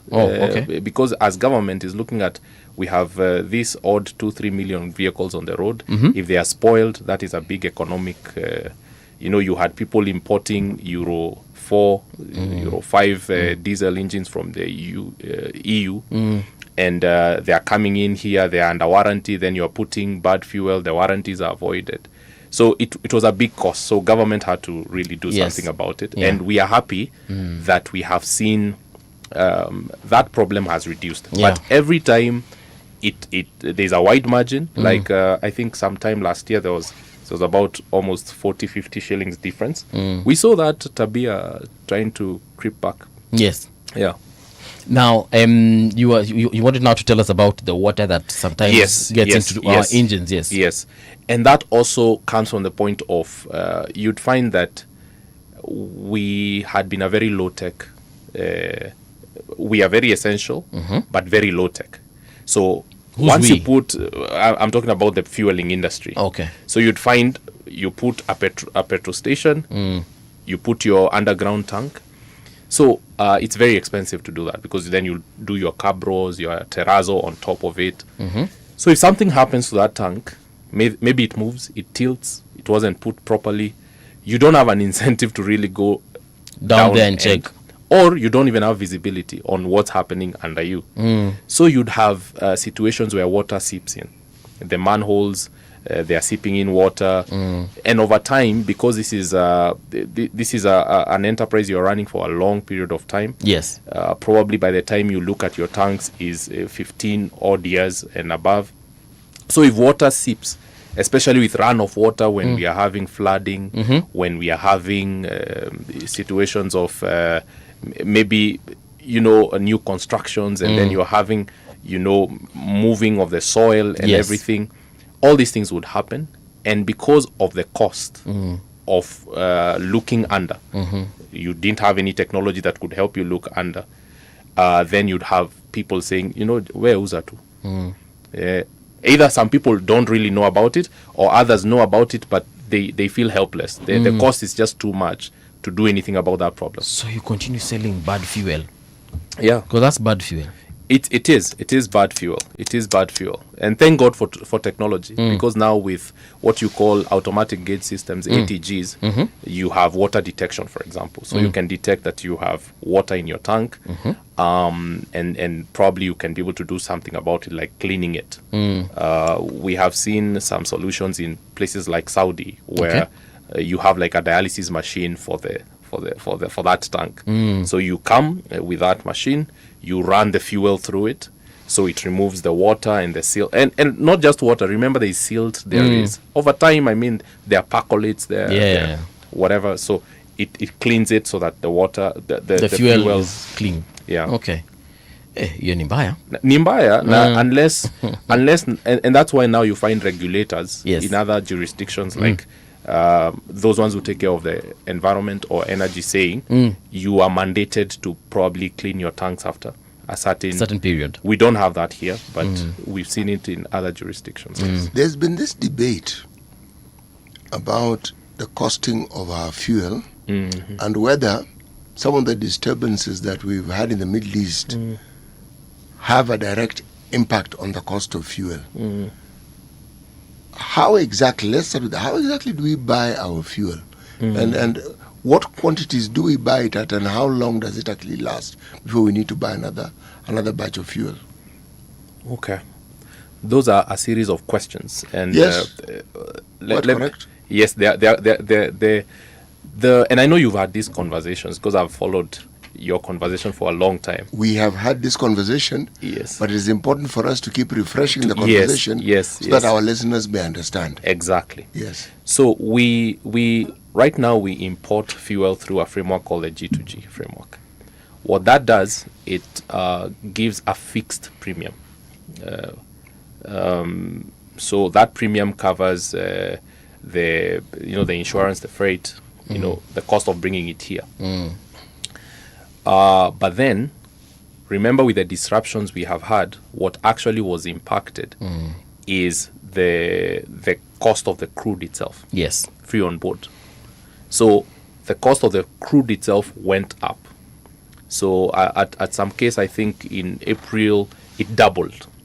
So even if you have a situation where the premium is not changing, the cost of the actual product has doubled, and that directly translates into the increasing of the fuel prices. So we import roughly around 6.5 billion liters a year. So that's our consumption. So if you are to do that 600 odd liters every month, by 12, that is 6.5 billion liters that we use locally. We are mandated to hold around 21 days stock cover, but that is held by the private sector. In that it is what the oil marketing companies hold. Sometimes it varies, especially in these dire straits that we've been in since the issue with Iran. I've seen times when we've dropped even to less than 7 days, But of course, that's information that will not come out. Yeah. But of course, even if it is dropping to that level, you feel the heat, like what happens when we don't receive more cargoes within that time. So yes, we are supposed to hold around 21 days, but sometimes it fluctuates depending on supply challenges. Okay. Yeah. All right. Lastly, before we get into AfriFuel, EPRA will announce fuel tomorrow will be at 200 shillings. Yes. And immediately midnight Yes. mumechange mnaanza kutuzia 200 na bado mko na stock yenye ilikuwa inauzwa 150. Why? I think it's a business decision in that, of course, mafuta ni pendulum. It swings both ways. Because there's a time that will come and tomorrow you're supposed to drop it at, let's say, that 10 shillings and maybe already you're holding some stock. So when the prices are going down, of course you want to release as much. You don't want to be left handling expensive product. And also when it is going up, of course you would want to maximize on that advantage. But it is not really to take advantage of the consumer. Is to make sure there is business continuity. Okay. Because you're losing, you're gaining, and you're taking the average. All right. Yeah. Tell us a little bit about Afri-Fuel Expo 2025. What is it about? It's actually so Afri-Fueling Expo or Afri-Fueling platform is a fueling platform for the East African East Africa fueling industry. And the vision is to elevate fueling in East Africa. Okay. And I'd give you this context. We started sometimes in 2018, but that time it was AfriPet. And we were looking at, bringing in suppliers of equipment. And there was really nothing that was bringing together this fueling industry in this side. So we started with the equipment bit and just a technology bit. But then we realized, if you look at Africa, there are places where there are really big events for the fueling industry. If you go to South Africa, you find the Refueling Forum. Yes. If you go to West Africa, you have the ARDA, Association of Refiners and Distributors, where they have an ARDA week. But when you come to East Africa, there is nothing that would bring people here, especially from other markets, who have solutions, who have technology, who have services for our industry. Yes. Now, I've heard that you have traveled. Of course, when you go to other markets, you'll realize you'll find some certain level of pumps, efficiencies at the pump. In fact, you'd find there are areas where there's self-service happening. All this. But when you come into this market, and not just our market, we are thinking about East Africa. Yes. You realize we are lagging behind in technology. We are lagging behind in advancements in build infrastructure, right, in solutions, and all this is about delivering value to the consumers. It's good to qualify that out of those 6,000 stations I was talking about, yes, the big brands that you know about are probably having less than 1,400 stations or 1,500 stations if you talk about it. Okay. So the mom and pop stations, the single pumps, the zile ziko kwa vijiji, uto ndio twingi. There are many. And they are the ones that also need to grow their services. So, for example, somebody who's holding a pump that they've been using for 10, 15 years. Yes. How do you know that the calibration is still good? How do you know that it is dispensing what it's supposed to dispense? I could be buying 1 liter that is not 1 liter. Yeah, and also remember, there's one of the biggest challenges that the industry has faced is that, let's say, if you're fueling 2 borders, a border will come and say, nieke 30 bob. Okay. Now, by the time you press the pump and release, I mean, it's very hard to do that 30 shillings. But there could be technology that has now advanced to say, this is how we can dispense. Because we have over 2 million borders. How do you serve them? Najua borders weka mafuta kidogo, lakini kuna za 30.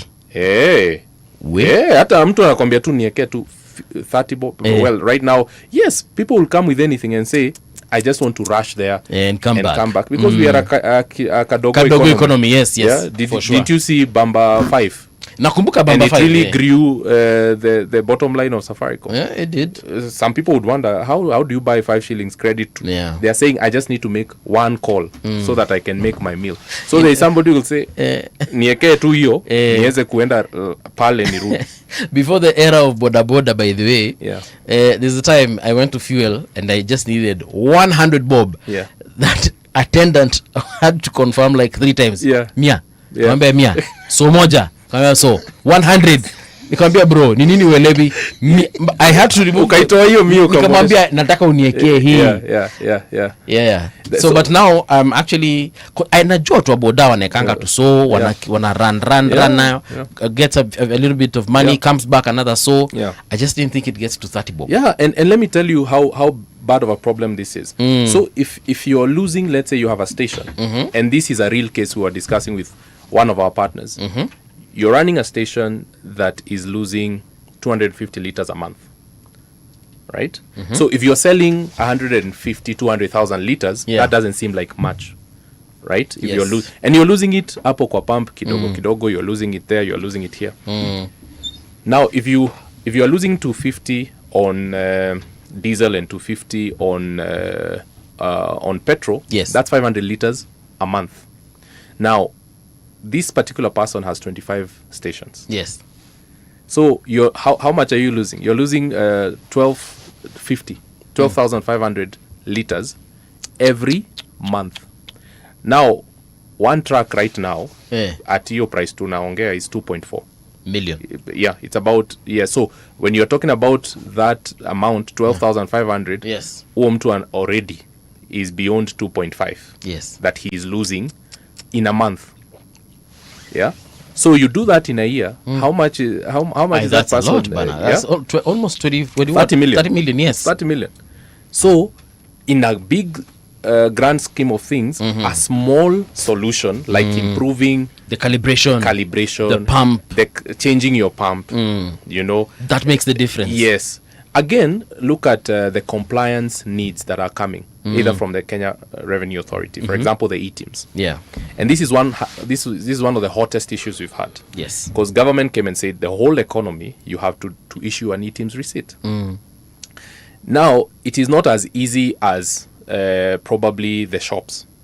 If I want to issue an e-teams receipt from a petrol station, yes, I need to first of all have digital pumps. If I don't have the digital pumps, I have to digitize them. Then I have to automate them. I have to automate my forecourt. So I need to install some gadgets. Okay, what is a forecourt? A forecourt is a petrol station. Okay. Where you have the pumps and where business is happening in a petrol station. That is what we call a forecourt. Okay. So you find a situation where for me to be able to generate that e-teams receipt, I need to have my forecourt automated, my petrol station automated. Okay. Yeah. So the pumps need to be talking to each other so that when I lift the nozzle, it knows it has been lifted. When I dispense, it knows how much it has been dispensed. So that it can when I take it back, it needs to know that I have closed the sale. Then I need to send that transaction immediately to KRA. So what do I need? I need to integrate with KRA servers. And I need a network. So we got into a pickle where now you do the math and you're being told, by the way, this solution that you're being told so that you can generate e-teams receipt, it's going to be an average of 400K. A what? A system. Yes. That whole ecosystem. Kitu iko kwa flash disk hivi unataka kuniambia ni No. You see, you're buying a forecourt controller. Yes. Kuna hardware, bro. Kuna hiyo hardware. I'm being facetious. Yes. So you have the hardware. Then you have the network bit. Because it's a compliance need. Okay. And in fact, that is one of the issues that we have been raising also as an association. Because we're like, okay, it is all well and good. It was, number one, hard to do. Right? Because you're talking about outside this 1,500 stations, you have all these very small single pump, filling stations that are spread all across. They are not going to afford that cost. So they will not comply with that regulation, not because they don't want. It's just out of pocket. They can't afford to do it. Yeah. It doesn't make business sense for them. Yeah, and the law says every sale should be accompanied by an e-team. But can I ask this question? Yeah. This amount that you mentioned, 400,000 shillings. Yeah. How does one arrive at the cost of that equipment? So now, that's a good question. So you have what you call a forecourt controller. A forecourt controller is a device that allows the pumps to talk to each other.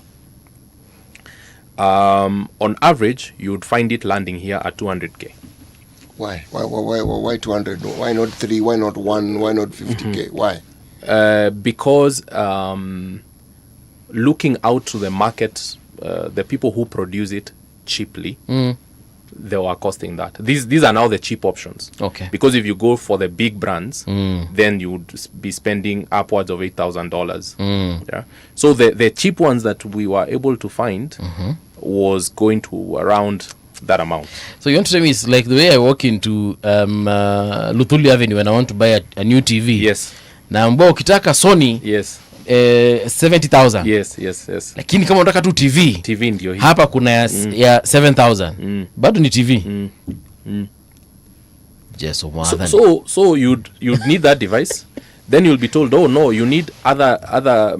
Now you open the pump. You realize, oh, this pump is called, let's say, like a Wayne pump, which are very popular. But underneath, it has Chinese boards. It has never, because nobody has ever needed to automate.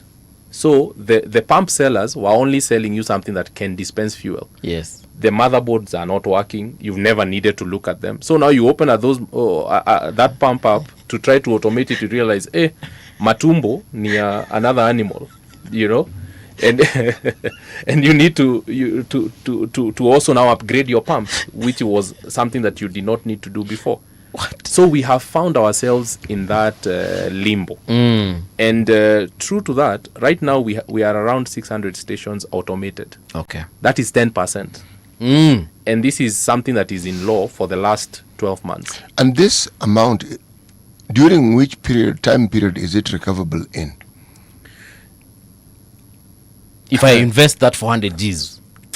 That there are some people who may never recover it, because first of all, nobody wants a compliance cost. You know, a compliance cost means government is the one that wants me to issue this receipt. Yes.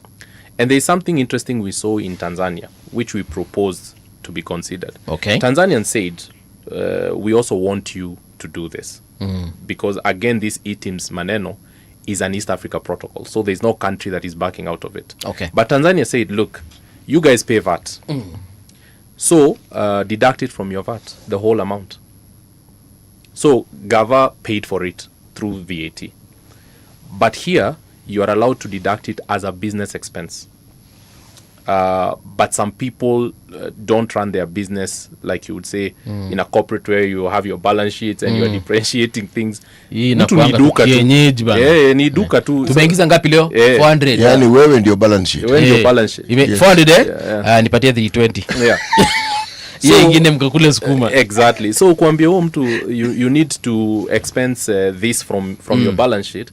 They don't even know how to, for them they see a cost that I'm going to have to take this 400k, which would be the cost of another pump, a second hand pump. Ndio nitoe receipt. So it means that the problem isn't the 400k. Yeah. Not really. Yeah. It is something that you can actually recover. Yes, if you're properly structured. If you have structured your business yes. and it's in compliance with certain corporate structures. Yes, yes. But if you are running it the way you feel like, then that becomes a bit tricky.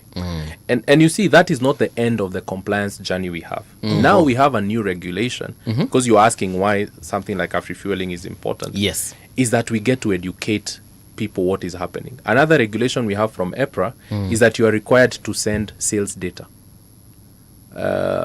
Explain what you mean. I thought that was already in the ETIMS. No, but no. ETIMS goes to KRA. Yes. EPRA need their own also now. EPRA needs to know how many liters were dispensed from this station. Why? Number one, because of petroleum is considered as a national security commodity. That much I get. Right? So once you import petroleum here and you distribute it, you really don't have visibility of how much molecules you have. You can have a general figure, but you don't know. If I asked you how much fuel is in the forecourts in Busia, for example, if we were planning and we were running out of fuel and we needed to do proper analysis, you would really not be able to know. Then if you needed to catch fraud, our industry has also been prone to maybe people using it for money laundry business. You get what I mean? Yes. So wash. Yeah. So They want to know, are you really selling fuel in that place? And you know, how do you track the molecule once it leaves the depot? Does it really go to where it was intended? It needs to go. Okay. I still don't understand why it's a security commodity. City.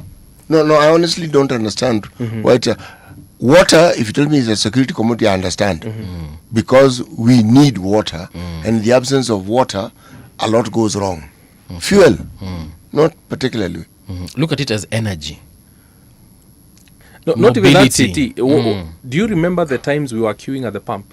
I don't remember. You don't remember it in 2022 when people were fighting at the pump? And no, I don't. Because I actually got stranded in Kitui. Yeah, I remember. Because I was to leave in the morning at around 9. Yeah. I ended up leaving at 9 in the night, 12 hours later. Yeah. I honestly don't remember that period of time. Is a problem of people living close to where they work. They don't remember those City problems. can literally walk home.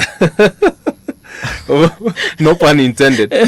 No. You're actually not wrong, because in 2022, where I lived, I had 2 petrol stations. One was 100 meters away from my house. The other one down the road was 200 meters. So so when you're telling people are queuing, I am actually wondering what you're talking about. Yeah. Yes. So when fuel is missing, or there's a crisis. It is inferred to be not enough. The crisis that you are going to see, it's going to be massive. All right. Actually, even a very good example as you chime in, City. Juzi tu venye matatu walisema wamestrike. Atijua. The president flew back from where he was, and he literally told them, he flew them to Mombasa to meet them and try and squash this problem because it was actually becoming a menace. With all due respect. Yes. Unakumbuka hiyo ya all due respect. But ulikuwa nasema kitu. No, you see, if it is indeed that serious a commodity, then why is it that we put ourselves in a very insecure position where our storage capacity only lasts 21 days? Very good question. That's a good question. And the answer is money.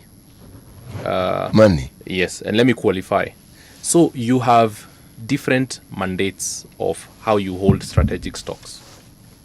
So there are governments who say, as government, we are going to invest X amount of money to hold 30 days of stock for the country. And we are building government tanks, and we are going to put that strategic reserves there. Another one says, we are mandating, like now Kenya, oil marketing companies to hold certain stock days. So we will use private money to make sure we have some buffer. So when you come to Kenya, you realize that in the Petroleum Act, we are mandated to have strategic stocks. As a nation. But the question has always been, how are we going to fund strategic stocks? And according to the International Energy Agency, we should be holding a 90-day stock. That is, and because we are a signatory, that's a minimum requirement. Yes, that is what we have held ourselves to, as parties to the International Energy Agency. So we need to have 90-day stock. That is 3 months cover. Now, if you're talking about 21 days, that is all private capital, it means government needs to do another almost 70 days. That is, our monthly import bill is $500 million. So if you talk about those extra 2 months, you're talking about government putting down $1 billion just to give us a buffer of more days. So that has always been a challenge on how do we do it.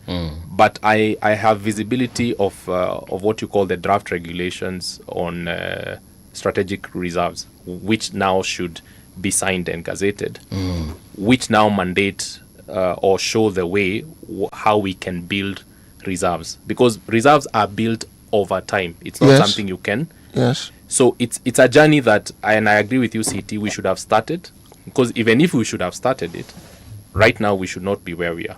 Again, it's important to say we used to have an organization called, let me not call it we used to have, because it's still there, National Oil Corporation should play that mandate. And in fact, by law, they are mandated to import 30%. They have a 30% import quota. So because that is missing, then it puts us in that precarious situation we are in. In a country that has such versatility when it comes to financing things, something which we claim is as strategic as petroleum, and then we are still dilly-dallying. We have a pipeline. That is a costly affair, extremely strategic. And it runs from Mombasa, it just continues, goes to Eldoret, goes to Kisumu, goes strategic. So now when it comes to storage, we have a problem. It goes back to our Kenyanness. You know, you say that thing about Kenyans. Yes. Why do we register the last days when we are parking the lines? It's because, of course, we have the comfort of saying we are very close to Middle East. These guys have so much product. We are the gateway for East Africa. So really, we have options of getting it in quickly. So until now that we are having these crazy disruptions that we are saying, wait a minute, we are really at risk. But for the longest time, we have never really been at risk. We plan when we are reactive. We like to react when something has happened. So now that something happened in Iran, we are now thinking, hey, by the way, this is something we need to do about. So, something about. You remember that dog's tail? Yes, the way it's carving. But some good things have happened, which I'm excited about, and I can mention just one.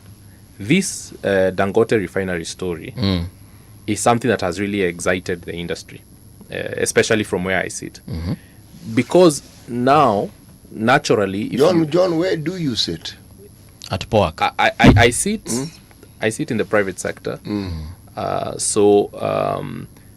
From that is, when I say that is where I sit, from the private sector. Right? Okay, continue the excitement. So my excitement is, if you now have an investment of that 17 billion coming here, and you have a refinery within your borders, now you're beginning to solve that problem you're talking about. Because government was supposed to have solved it, of having strategic stocks. We have not yet solved it, but now we have an opportunity where that investment will automatically solve our problem. In that, with a refinery that big, 700,000 barrels, we shall definitely need storage. We shall need storage, that is number one. But also, the molecule is within our jurisdiction. If anything happened, we are not thinking about the Strait of anywhere. Kenya has no strait. We are the strait. We are the strait. We'll just track all the way to the Strait of Lamu and get what we need, and the country sits pretty. You know? I also am aware of discussions that had been advanced to say, wait a minute, some of these companies that are supplying us, like Aramco and the rest, they're already selling to East Africa. All our fuel comes from that specific region. So they were like, okay, what if we build storage tanks and bring our product closer, so that even when we are moving it, it's not really coming from very far. You're dealing with those risks of freight and all that. So that had been in discussions.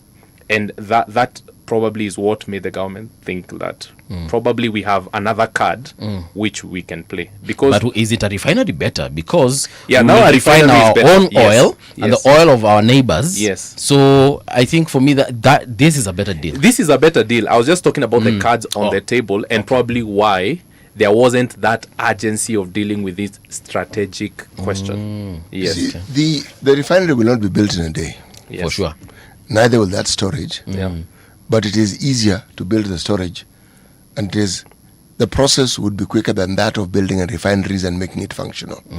Now, where I'm delving and dwelling and sticking to this particular issue is this. You see, larger picture of how it is we strategically position ourselves comes into play in my mind. Okay? We are already strategically positioned. Something we didn't ask for, happened to be strategically positioned. And the question that I'm asking is whether we really take advantage of that strategic positioning that we have. Not fully. Not fully. Because even when you're talking about storage, we do have private depots here that run below their capacity. So it's not like we do not have space. It's just the intentionality that we were talking about. But I think that will change with the fact that now we are seeing maybe almost all the countries in East Africa choosing to go the G2G way.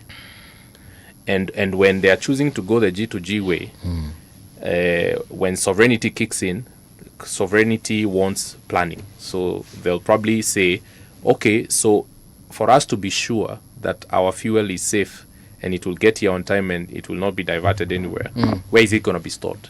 You know, do we have sufficient storage facility? Are we going to procure a private storage facility? A common user and go and say, this particular depot, we're going to use it specifically for our product and lock it down.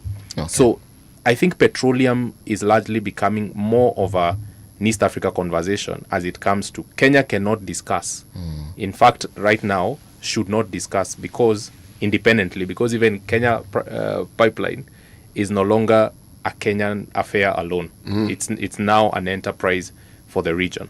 So we cannot just discuss about our own security. Yes. We have to consider all of the 8 countries in the East Africa bloc. Yeah. So the event is taking place on the 29th of September? So the event is taking place 29th and 30th of September at the KICC. Just 2 days? Just 2 days. Of course, we have side events. And this event is focusing solely on the business at the petrol station. Okay. Both retail and non-fuel business. Okay. Because right now, petrol stations have become retail hubs. Yes, they have. Yeah. When city moves into is thinking, how do I pick my Piriton there? Then Mama told me to bring bread and milk. I need to Kuna pick pizza it there. pale. Kuna nini, you know. And again, remember, as the future is changing, and because we are talking about the future of the forecourt, we are getting into EV space. Okay. So we are thinking, how do we add charging within our forecourts? Okay. So forecourts are now moving from beyond petrol stations to energy hubs, where they are serving not just petrol but EV. But they are charging stations. They are also selling gas and any other available energy. Okay. And what we are saying even to our industry is, don't be tied to one form of energy. Today you could be doing a molecule, tomorrow you could be doing an electron, but it's all energy. Yeah. And when it changes and now you need charging takes a bit of time. So you need somewhere to sit. So that is where the convenience space comes. And now we are even seeing some stations making more money on the non-fuel side than on the fuel side. So we are open to anyone who, we are inviting everyone who participates in making the business of the petrol station of the forecourt work. Yeah. From the oil marketing companies, from the staff of oil marketing companies, business buyers. There are so many companies and organizations that buy fuel in bulk. People who give technology, loyalty services, fintech is a huge thing. We throughput about 70 billion shillings through our pumps every month. So fintech solutions are really important to be in this conversation. Yes. So the banks that give us the capital, the insurance companies that make sure we don't lose our capital, logistic companies, transport companies, food companies, you know, all these brands that make a petrol station or a forecourt tick are the ones we are inviting to come to AfriFueling 29th and 30th at the KICC. And we have incredible side events, and I hope I can officially invite you for networking. Cocktails that we're going to be having at Ole Sereni on that 29th. Okay. You know, wonderful breakfasts we'll be having on the 30th. So we really want to elevate the fueling industry. We are definitely honored, and the conversation will still continue because I can see much more that can be done. Yes. I was just going through this, do I call it a brochure? Yes. And I can see the exhibition is going to be huge. Yes. Yeah? Yes. So we shall introduce you to someone after this interview. Thank you. So that the conversation can proceed. Now, in terms of, as we exit, in terms of requirements for folks to attend, yes, what is it that is needed? Is there like an entrance fee, or you just appear there and karibu sana? So the gate is afrifueling.com. When you go to afrifueling.com, you get your free delegate pass.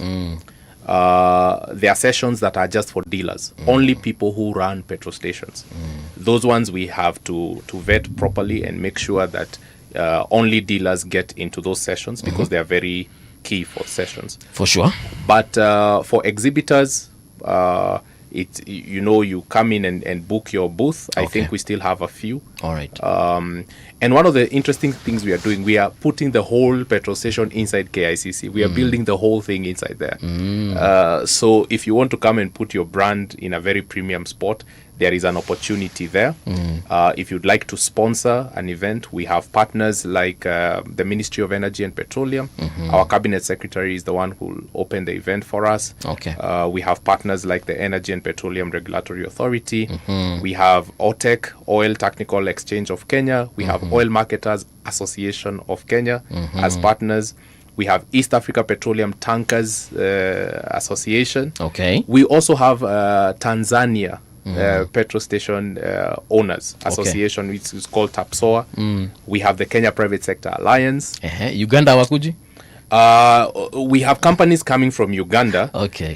Because in fact this is something we want for the East Africa. In fact, now that you've reminded me, we have a delegation coming from Somalia. Wow.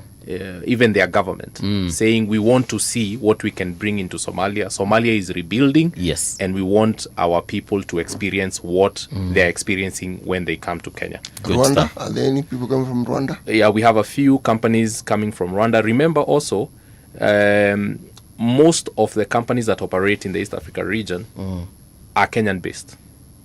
Yeah. They are the ones that serve South Sudan. They're the ones that serve Rwanda, Uganda, DRC as well. So we have a number of those coming in. Yeah. Sawa sawa. Thank you so much. Karibu tena sana. Thank you so much, John, for coming through. This is where we come to a close as far as the conversation is concerned, and we wish you all the best going forward. Thank you. Because your success is obviously the success of the Kenyan public. So good luck. Thank you so much. Karibu. And I appreciate Radio Generation for giving us this incredible opportunity to talk about what we are doing. Asante sana. Karibu. Don't go too far, folks. We're getting into the news with Winnie Maganga, alafu tukirudi tuingie katika mazungumzo mengine.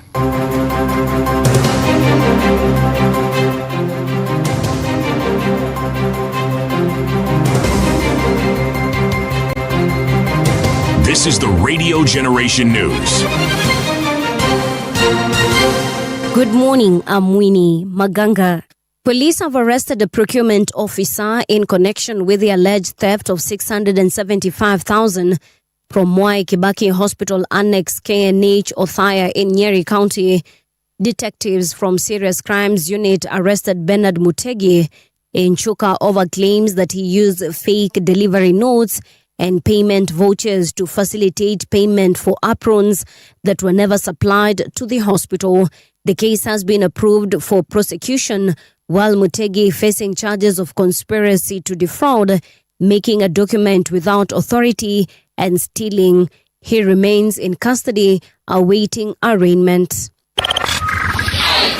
Coast leaders are calling for the deputy president's position to be allocated to the region under the broad-based political arrangement. Speaking in Lamu County, Mining and Blue Economy Cabinet Secretary Ali Hassan Joho and other coast leaders urged residents to register as voters ahead of the 2027 general election. They said a higher number of registered voters will give the coast region greater influence in expected political negotiations between UDA and ODM. Na safari hii hamna lingine lile takaloweza kutusaidia isipokuwa ni hilo. Kwanza chukua kura, kwa sababu hii njia ambayo tumeishika hatutaki kwenda peke yetu, tunataka tuende kama pwani. Ndio maana tumerudi hapa kuagana vizuri. Kama uko na kitambulisho nyumbani na umekuja nacho pia hapa kuna watu wa IEBC, tafadhali na kuomba kwa heshima na unyenyekevu, andikisha pale kura. Kura zetu sahihi tukipiga hesabu ziko 2,000,000. Kura za watu wa Mount Kenya 500,000 na kura za ndugu zetu kutoka Luo Nyanza 300,000 na sisi tukitaka kuhisabika paka tuwe serious. Chief Justice Martha Koome has urged the Independent Electoral Boundaries Commission and justice sector institutions to begin early preparations for the 2027 general election. Speaking in Mombasa during the 38th meeting of the National Council on the Administration of Justice, Koome said election preparedness requires cooperation among different government agencies. She said a coordinated approach will help strengthen constitutional processes, promote peaceful elections, and maintain public confidence in electoral system. As we look ahead to the 2027 general elections, the National Council on the Administration of Justice must continue early preparations. Election preparedness extends beyond electoral management. It encompasses the readiness of the entire justice sector to uphold constitutionalism, the rule of law, to protect the rights, especially of the vulnerable, to manage disputes efficiently, and preserve public confidence in the rule of law.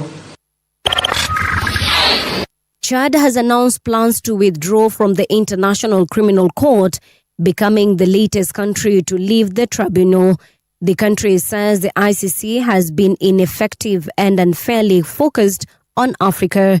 The move comes amid growing pressure against the court, including the United States, Venezuela, Burkina Faso, Mali, and Niger have also started the process of leaving the ICC, while Burundi and the Philippines have already withdrawn.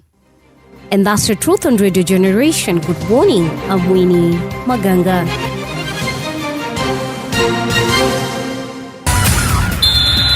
Sports on Radio Generation. Good morning, I'm Samuel Otieno. Kenya has won its first gold medal at the 2026 Commonwealth Games after its athletes swept the men's 3,000 meters steeplechase. Edmund Serem, Leonard Bett and Simon Coet secured a clean podium finish in Glasgow, Scotland, dominating the race from the start. The trio battled the lead throughout the race before Serem emerged victorious, with Bett and Coet completing Kenya's historic 1-2-3 finish. The Philadelphia 76ers have confirmed the signing of NBA superstar LeBron James. James announced on Friday that he was joining the 76ers next season for what he says will be his final contract in the NBA. The 41-year-old, the highest point scorer in history of the league, left the Los Angeles Lakers after 8 years last month. The Cleveland Cavaliers, Golden State Warriors, Minnesota Timberwolves and Miami Heat were also rumored to be in the running for the four-time NBA champion. And that's your sports update on Radio Generation. Good morning, I'm Samuel Otieno. Sports on Radio Generation.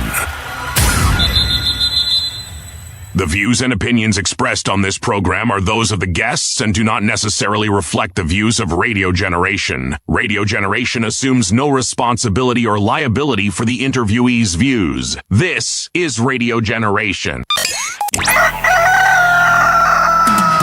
In the beginning, there was morning radio. But now there is Radio Generation's The People's Breakfast. Curious and bold, getting facts from the shadows. That's what it is. Now, as the city wakes and secrets stir, a bright new voice shines. The People's Breakfast.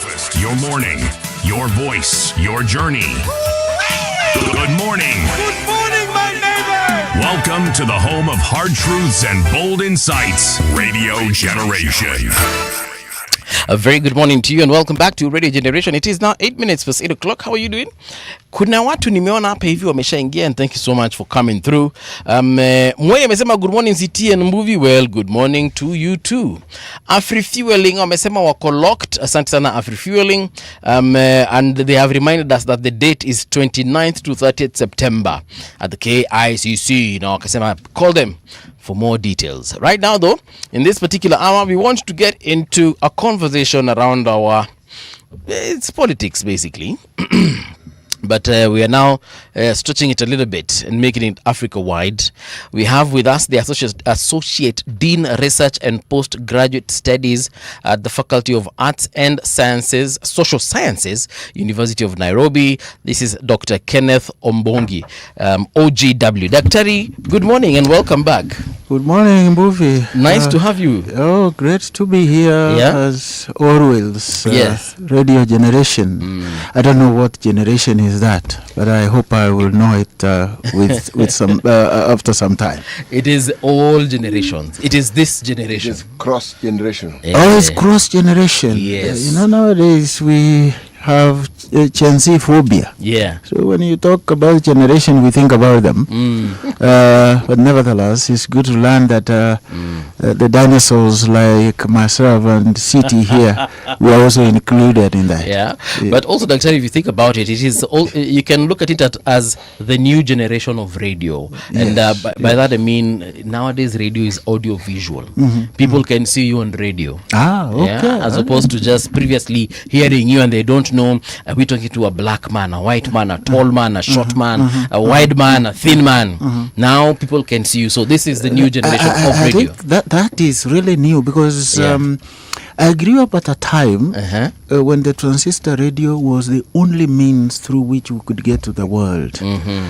And then it was only KBC. Right. You know, so, I mean, if you were into English like me, you listen to English service. Raleigh Wambua, Godwin, Murunga, if my memory serves me well. Right. And, of course, the legendary Leonard Mambo with his famous program, which my father used to force me to sit and listen to Jay. Where was he forcing you? Where was he forcing you? Maybe he thought we would learn a thing or two. But we did. I mean, I remember the days of Fred Machoka with Sanyo Ju, Sanyo Tops. That's when I actually fell in love with radio. Okay. And also especially with football broadcasting. The commentators. You remember the days of Al Salim Manga, Mohammed Juma Njuguna and the rest. We were just great fans in the village though. Good stuff. Yes. Good stuff. Yeah. Which so radio is really speaks to me much more directly than any other means of communication, because that's what I grew up with. Yes. At the time when you were listening to the football commentators, which team did you support? Well, you're asking the obvious question. I was a diehard supporter of Shabana FC. You know, the likes of Michael Koth, you know, Salim Mabruk, Philip Chirchir, Sylvester Mageni, Henry Motego, Henry Nyandoro. You know, I can go on and on. Nice. You know, those were the days. You were an ardent fan indeed. Yes, not even a fanatic. But now I have changed it. I'm no longer a fanatic. Usijali, before the end of this program, I'll introduce you to another team. And I hope you will love it. Oh, well. Yeah. But Shabana bado wako. Well, this is the new one. We were used to the old one. Okay. Yes. Sawa. Siti patia daktari methali, alafu tuweze kuingia kwa hii mambo ya ethnic profiling. Yes, proverbs for this whole week are from the Arab Republic of Egypt. That is how it is called officially. It's not just the Arab Republic of Egypt. Yes, exactly. Wow. There are some of those countries on this continent, that in that northern region of the continent, who are also strong and staunch members of the Arab League. That's a recent development historically. I'm a historian, I'm sure you know that. Egypt historically has never been Arab. No. That's a very recent not really. Development, which came as a result of the spread of Islam from the 7th century onwards. But believe you me, the Egypt we know in the ancient world was very African. If you read the historian Cheikh Ante Diop, African civilizations, which were Nilotic, I'm sure City will be interested in that. Actually, yes. In fact, the historians Among them was Professor Bethwell Ogot. Yes, Bethwell Alan Ogot. Yes, who actually traced the so-called migration of the Nilotes. Yes. And why they are called Nilotes, because of the Nile, from Egypt. Yes. As they So Siti unasema nyinyi Wajaluo are the original pharaohs. You know, when a man speaks the truth, you can only thank him. Yes. Historically, that is right. I mean, I've spent a bit of my life doing nothing but reading history. Yes. What Siti is saying is right according to the evidence that we have. Okay. The ancient Egyptian civilization was Nilotic. Yes. The Nubians. Nilotic is much more broad. Yes. It includes, of course, the Luo-speaking people. Okay. Yes. All right. Na daktari utarudi hapo tupatie sasa history ya yes, if you need a lesson and a nice lecture. No, personally I need it. So. That's fine. After that, I will give you some main voice. No worries. Utapewa e-teams. Sawa. The proverb, City. A dog's tail will never straighten. A dog's tail will never straighten. Will never straighten. Yes. That's a good one. That's a good one. A dog's tail will never straighten seems to me to simply imply that there are things, no matter how you try, no matter how long, no matter the means you use, they will always be the way they were meant to be in their innate nature. Okay. There are situations in life which we don't have to bother with. Yes. Because they are in a certain way, because that is how they were meant to be. Like a dog's tail, which will never straighten. So perhaps that is a caution to you, Mbuvi, and myself and City here, and those listening to us. Yes.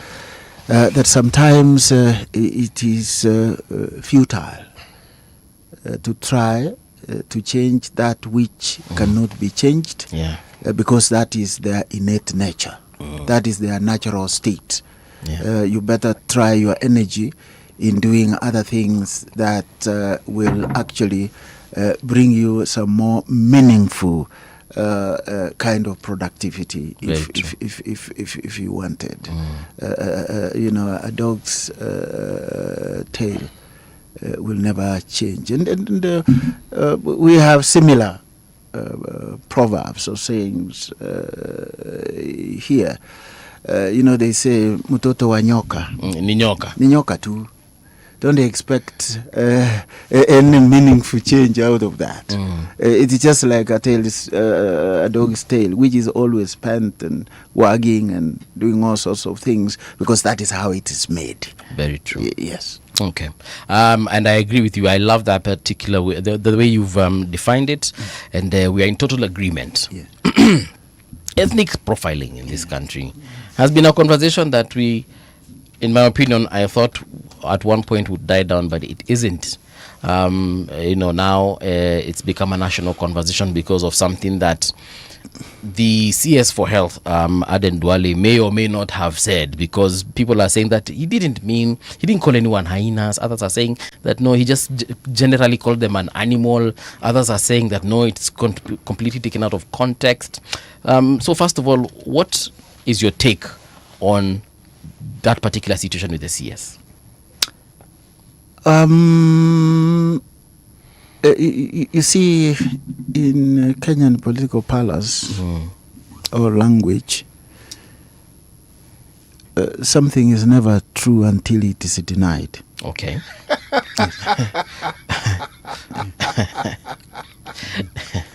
We have had the politicians who say that, you know, weka taili, you ban some people, and they come tomorrow and say, I didn't say what I said. Yeah. Weka taya gari ipite. And then they change the meaning. So whether he said it or not, it is proven when you look at the patterns of our political language. Yes. That something is never true until it is denied. Now that it is denied, the conclusion that you make is as good as mine. Yes. But before we get into looking at this specifically, this is a situation of Honorable Ndwale. First things first. What is ethnic profiling? Because it's after having that understanding that we can begin perhaps to appreciate what you guys are calling the dangers of ethnic profiling. Okay. Now, there are a number of ways of looking at ethnic profiling. Yes. But three of them, particularly for those of us who come from academia, are prominent. One, ethnic profiling is an institutional or social practice in which, one, that's an individual, is actually set apart and judged according to his ethnic origins. Okay. Set apart for favors or suspicion or punishment, just on the basis of his or her ethnic origins. Okay. The classic example of this is what we had in Rwanda, what we call Rwanda 94, the genocide that happened in 1994. Yes. Where Tutsis and moderate Hutus were actually set apart as the enemies of the people.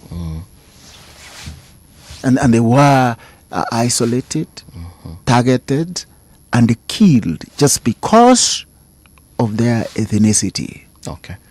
Ethnic identity simply became, a death warrant. A death warrant. A direct ticket to dispatching you from this world to your Mecca, so to speak. Right. That is the first sense in which we use the phrase ethnic profiling.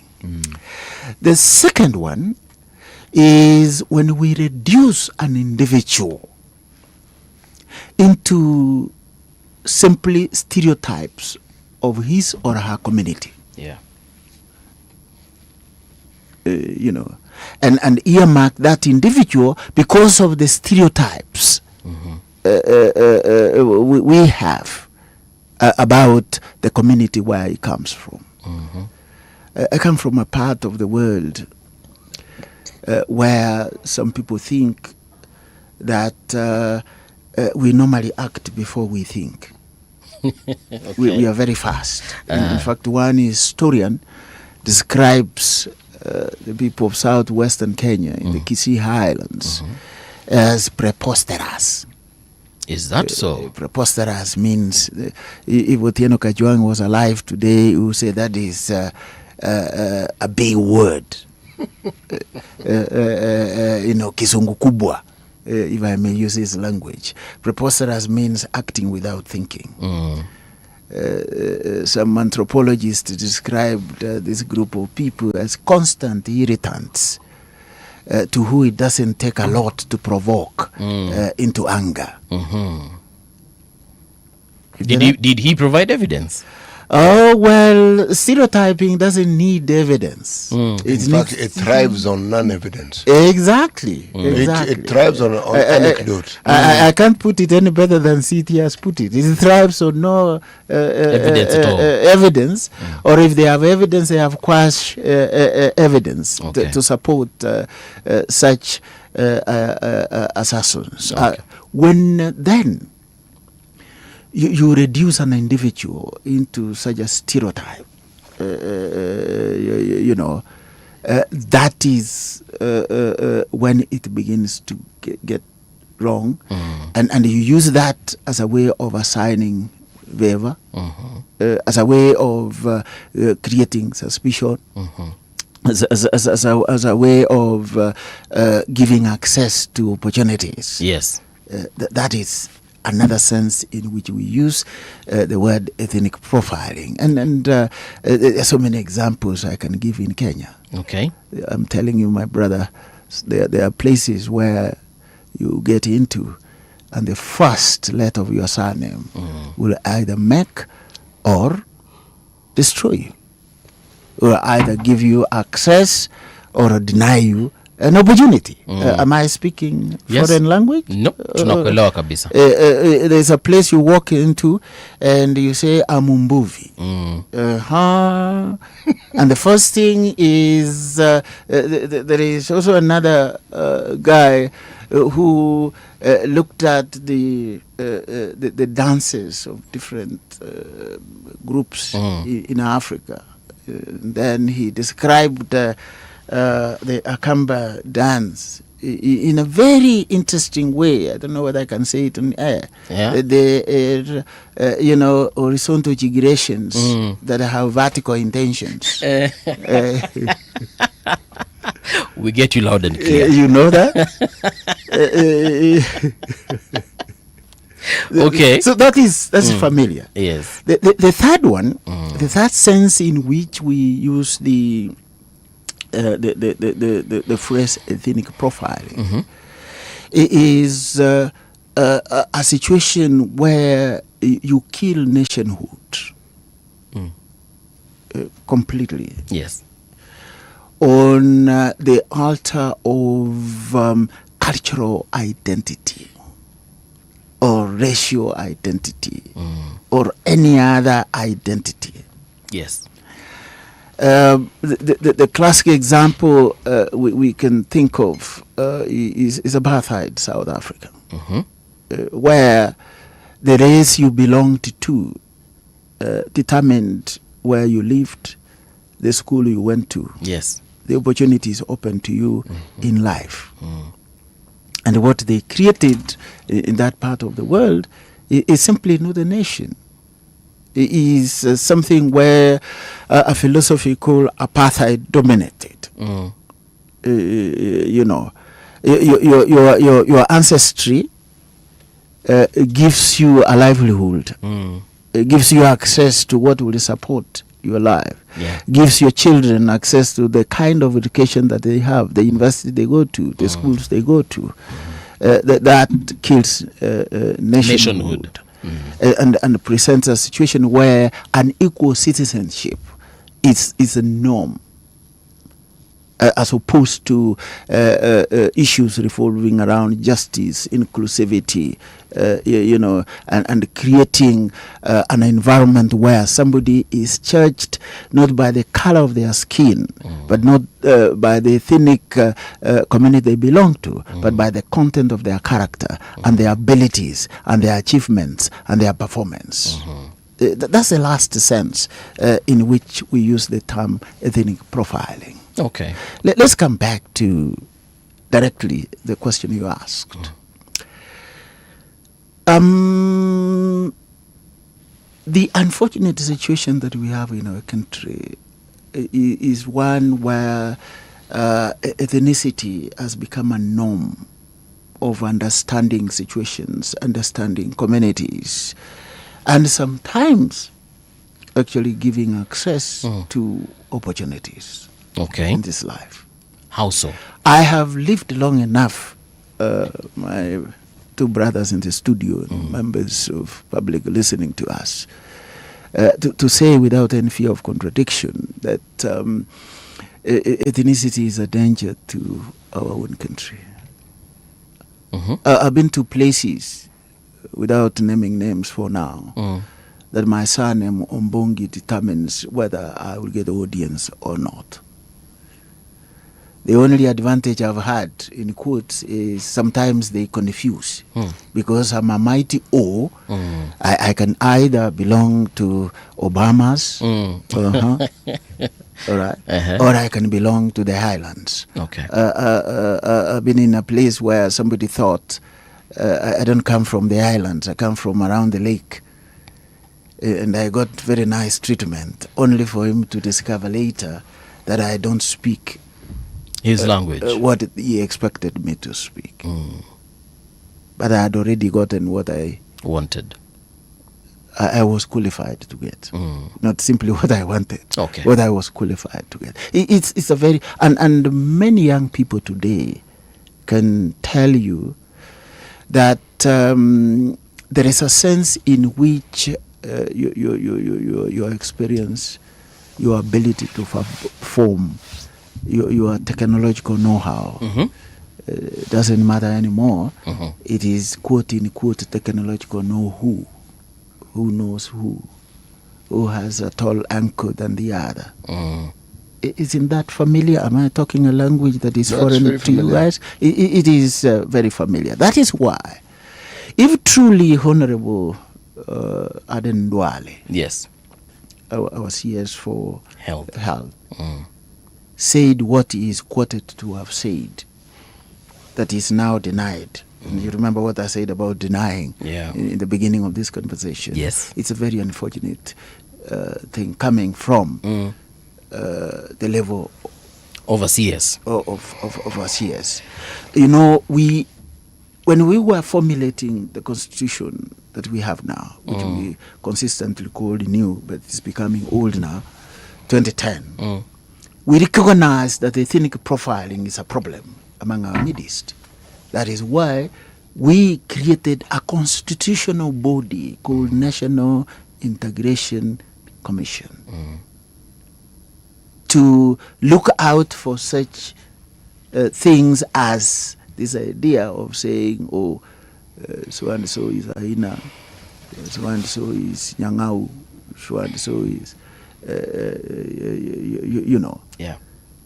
And we expect that you know, investigations needs to be done, and if there are people who need to be held accountable, let them be held without regard to their status of life, the power they enjoy and have, you know, and who they are. I just wish we were in a country where we are truly equal before the law. Ours is a case of animal farm. Yes. Where some animals are more equal than others, and unfortunately. So what I'm saying, given our history, particularly the situation we faced in 2007, 2008, the situation we faced during the so-called ethnic or land clashes. You remember 1997, 1992.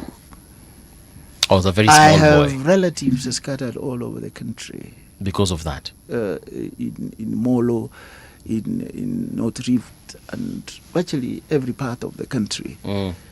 And the suffering some of them went through in 1992. I was a young undergraduate student. No, I was a young postgraduate. I was actually doing my master's then. And the clashes displaced people in Molo and close relatives. Some of them lost their lives, you know, then. And the situations that we witnessed when they moved back home, you know, young people sleeping, almost 12 of us in one small room that was meant for one person, because our relatives had to move. Stay with you, yeah. It's a product of ethnic profiling, which was meant to defranchise them and to allow the ruling party then rule. And they were profiled as Madoa Doa, if you remember that. A lot of studies have been done. The Akumi report that we famously quote. The situation we have had in areas like Burn Forest, wonder why it was given Burn Forest, because it has burned once in a while. Because of that kind of history, we don't have to go back to where we have come from. That is why, if truly that was said, it's the most unfortunate statement ever to have come from a political figure of that level, and of that kind. Daktari, is anything as positive ethnic profiling? No. You don't have to be a genius and I'm a historian. I have not come across any positive ethnic profiling. Okay. I know that diversity has very good advantages for any country that you can think of. Okay. And I like what Professor P.L.O. Lumumba says, that if you mix the gracefulness of Kisii, you bring into that mix the finesse of a Luo and the business acumen of the Kikuyu and the royalty of a Kamba and the courtesy of a Swahili, we will make a wonderful country. I agree with that. Yeah. But that is not positive ethnic profiling. That is simply highlighting the strength of diversity. That our diversity is actually not our disadvantage, is our strength. If we are that unit of purpose, and each of us brought our strengths into the table, we will make a better country than we are this far. We have had this institution that you just mentioned, that is the NCIC, for a while now. Yes. And they started this investigation into the comments that were made by the CS. But other leaders are also saying that perhaps they should look also into other comments that have been made by other leaders.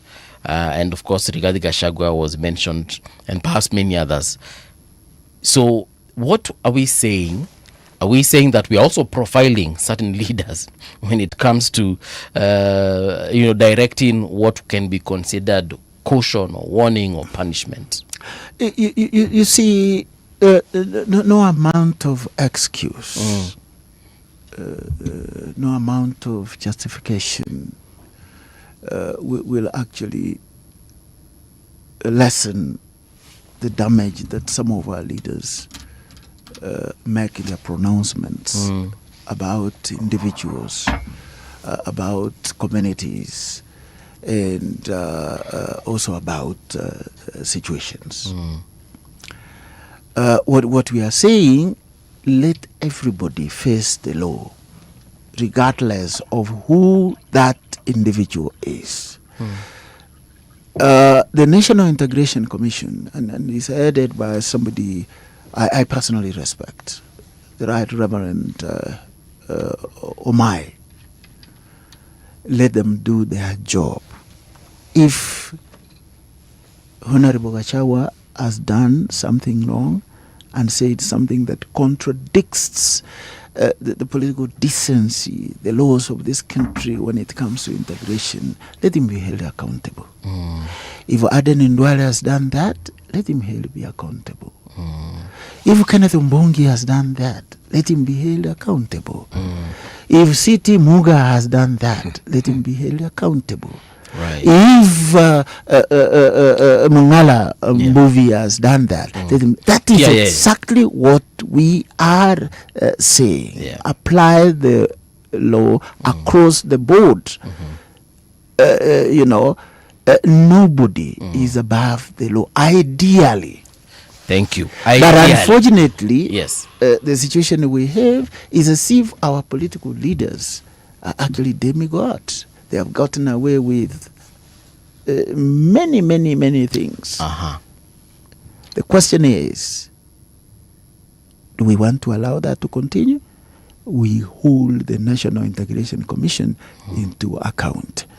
And the men and women who occupy those offices today, if they let some of these things go, and if they allow the country to burn, history will not be very kind to them. And you know that is strong when it comes to somebody who reads, writes, and teaches history.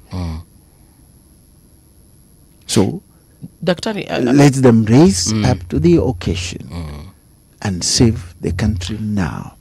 Tomorrow is gonna be too late. Actually, they won't. They will not. The position of privilege that politicians have in this country and the impunity with which they've been allowed to function is not an enabling environment for reflection on how to change. It is an environment that encourages you to maintain the status quo. If you uttered certain things, if I dare utter certain things, I will be held to account. I will be arrested. That is for sure. You see, the seriousness with which such matters are treated is exemplified by the statements that are made by those in political positions of power and the consequent nothing that is actually done to augment the things they say. All these reports about the problems we've had about ethnicity, not one has actually ever been implemented. The suggestions that were made, the recommendations, they have not been implemented. So when people talk about wanting to bring about change, NCIC constantly and consistently suffers from underfunding. The judiciary, what they create as a budget that they need, at best they get 50% of it. We look at how our policemen and women are served, where they live, and just the ecosystem in which they exist. I add the education sector to that. I was getting there. In fact, my discussion is pivoted on the education sector for this simple reason. If there is a seriousness to change a certain way of thinking in a country, you start with the education sector. Germany, to date as we speak, has a mandatory aspect in their curriculum. It's called the Holocaust. Why? Lest people forget what it is that happened. And it is taught from the earliest stage to the highest level of education. You are taught.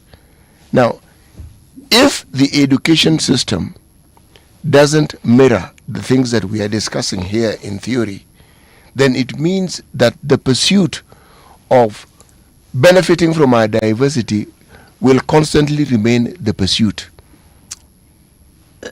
You know, City, I agree with you.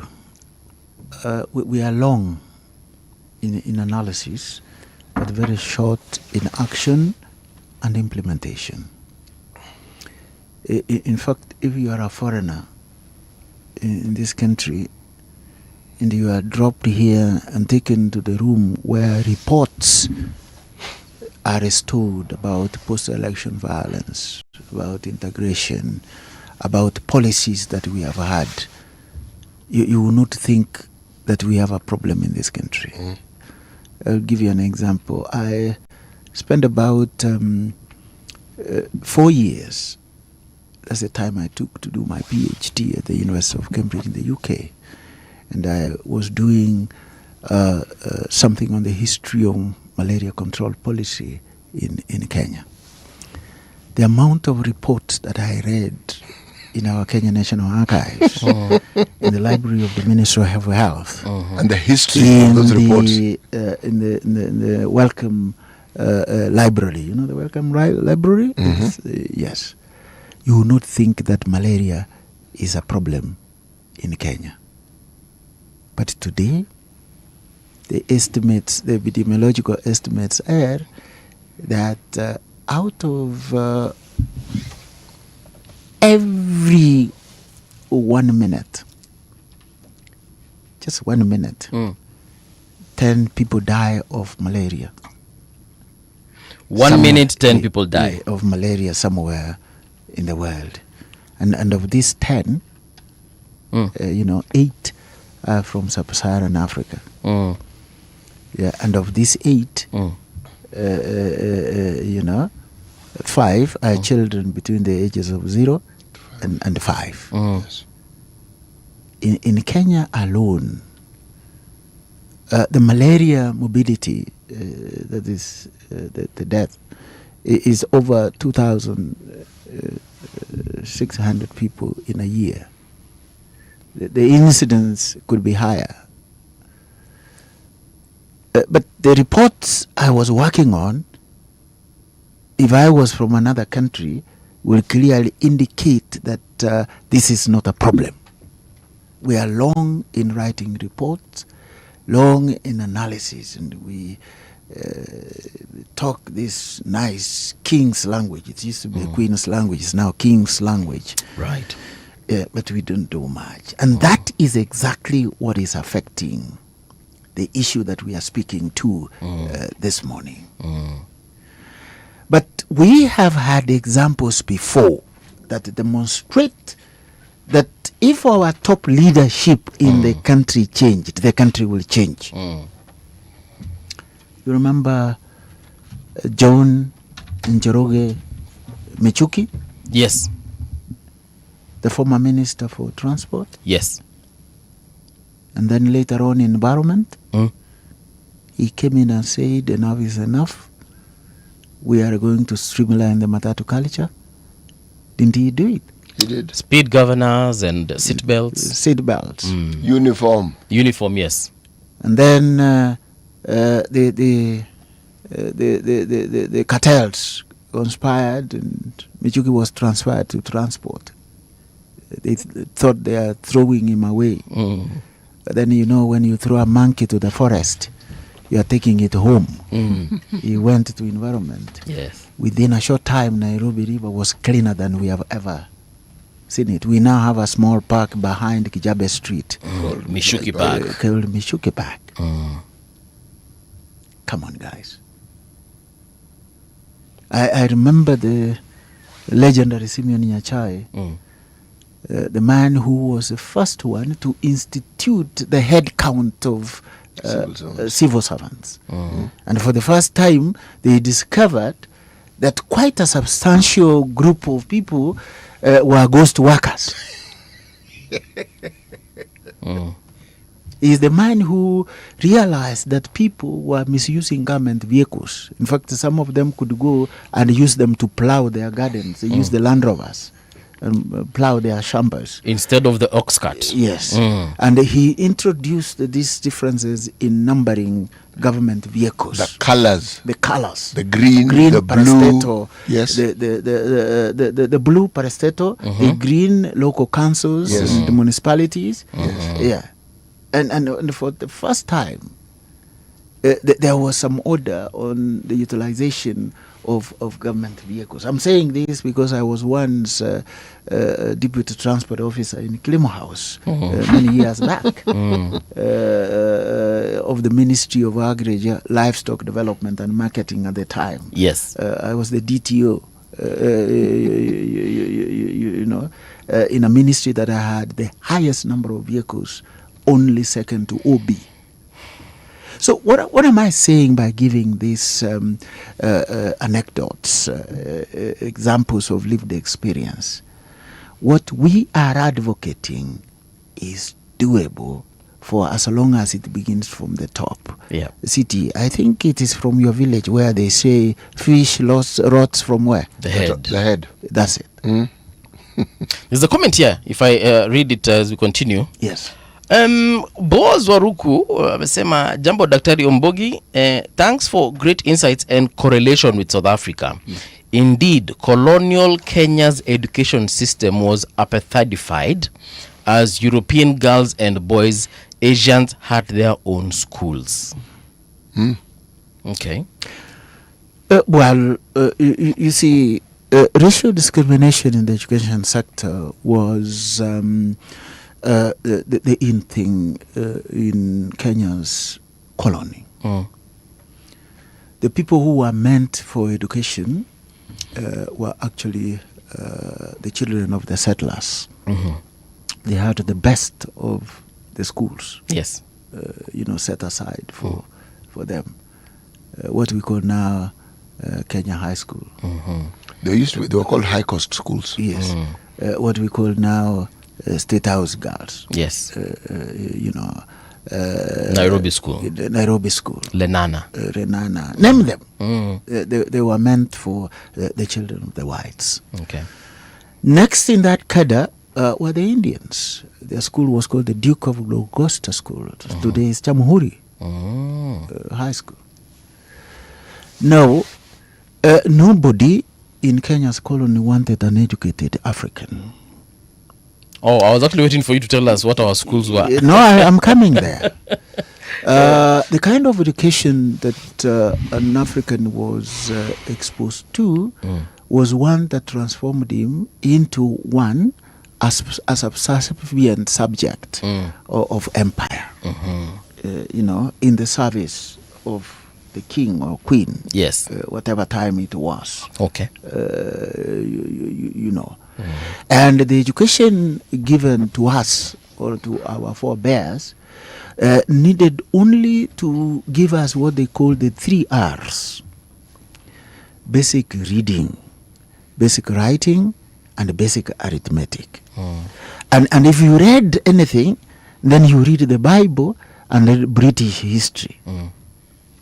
That's why when some people say, oh, we are wasting money in educating our people in history, they don't know what they are doing. No, they don't know what they're talking about. They don't know what they are talking about. These quacks who go around and say, teaching history is a waste of time. They don't know how. When you cannot tell your story the way you want, the way that it will build you, will be destroyed. The legendary Barack Obama rediscovered himself the day he started talking about dreams from my father. He has a book by that title. When he reconciled himself with the fact that I'm an African from Kogelo, but I'm a citizen of the United States, and I can achieve the American dream. That is when Obama made a difference in his life. When you are told the story of how Africans were dominated, how they have been ruled, how their institutions are primitive, how their gods and their ancestors are evil, and you can only go to hell. That is what you grew up to. So, the African education was meant to provide the basics and prepare you to be a farm laborer, a farm hand, as banner boy, or what they used to call house boys. Yes. Old men being called house boys, or tea girls, old women being called tea girls, or tea boys. That is why we had Pumwani, the African Government School, Nairobi. You had the African Government School, Kakamega today. Kakamega boys. Yes, and many others. The African Government School, Kisii. These schools you're mentioning, yes, they were specifically just to teach the 3 R's. They were specifically that just to teach the 3 R's. There was something called sector schools. Yes, and they threw in technical education for good measure. I mean, carpentry. Technical education to enable you work in a farm, to enable you work, connect things in some European farm somewhere. No engineering, nothing. No, nobody wanted you to have any engineering. Even up to today, you will be shocked that majority of what we train as engineers, they are actually technicians for Western and Eastern technologies. What do you mean, Doctor? That's what it is. That's what it is. Today, 2026. 2026, the year of our Lord. We are still training technicians and calling them engineers. Because of the global geopolitical setup. Okay. Which clearly distinguishes between the global north and the global south. Paul. Until we begin to defy this, is only when we will train true engineers. That's why the Indians, the Japanese, the Chinese are beginning, the Koreans are beginning to make sense of themselves. And we are now increasingly looking east. So, African education in Kenya's colony was actually meant to make us good colonial subjects. Nothing more, nothing less. That is why, by the time we were gaining independence, there were no Africans who had Form 6 qualifications at the time. The best were class 8 dropouts, like our former president, Daniel Arap Moi. Those were the most educated. The first black man to get a PhD in Kenya was in 1957, Dr. Julius Gikonyo Kyano. And this is thanks to the neoliberal America. And they were not doing it because they loved us so much. No, it's because they wanted to dislodge the British from its colonies and get access to these colonies much more directly at the time when the ideological Cold War was taking root. Hey, one. They wanted their own sphere of influence. Exactly. It is very depressing. Exactly. No, the airlift, as you hear of it, was intended to further that particular thinking. One didn't see it as imperialism, but for instance, when the British, through the education system, seconded their teachers to our country and taught in many of our schools, literally. Exactly. What do you think that was for? I thought they were liberating, educating us. Liberating? And transferring knowledge. I'm now convinced, Buvi, that you need a serious training and lecture in history. I actually do. Yeah, please do. But yeah, the Department of History and Archaeology at the University of Nairobi, which I work for, is waiting for you. Mukona scholarship? Scholarship, they are there. Just come and we'll talk. And you are talking to the associate dean. Scholarships. Yeah, because you see, unless you begin to appreciate some of these aspects, you cannot come to terms with the reality that the center of intellectual thinking is still not in Africa, is still in the global north. That's why Ngulu wa Thiong'o will go out of his way to write a book entitled Moving the Center. The center Ngulu was talking about is not a political capital. No. Can we shift our creation of knowledge from using Western paradigms, Western languages and Western thinking and produce truly local knowledge grounded in our ancestral values? But Daktari, then where is the now using this whole education aspect as a basis of this question? Yes, we have governments. Yes, in Africa. Yes. In Kenya, we have a government and we have a Ministry of Education. Yes. We even have principal secretaries, Mara, kuna wa basic, kuna wa tertiary education and all that. Why is it that we are not doing what you're saying, moving that center? My brother, read Professor Mazurui's work. The title of the book I have in mind is one called The Triple Heritage. You see, and many people, when we say this, they think, 60 years of independence, you are still blaming colonialism. No. And I've said in this station before, what you guys called independence is actually transition of power. Okay. From one group of elites to another group of elites whose only difference was a skin color. Okay. The changing of the house on the hill, what was called the governor's mansion, and calling it a state house, it didn't mean it ideologically became local. The changing of the name of the road from Lord Daramea to Kenyatta Avenue was just that. A change of name. A change of name. A color flag and a melodious national anthem doesn't necessarily constitute independence.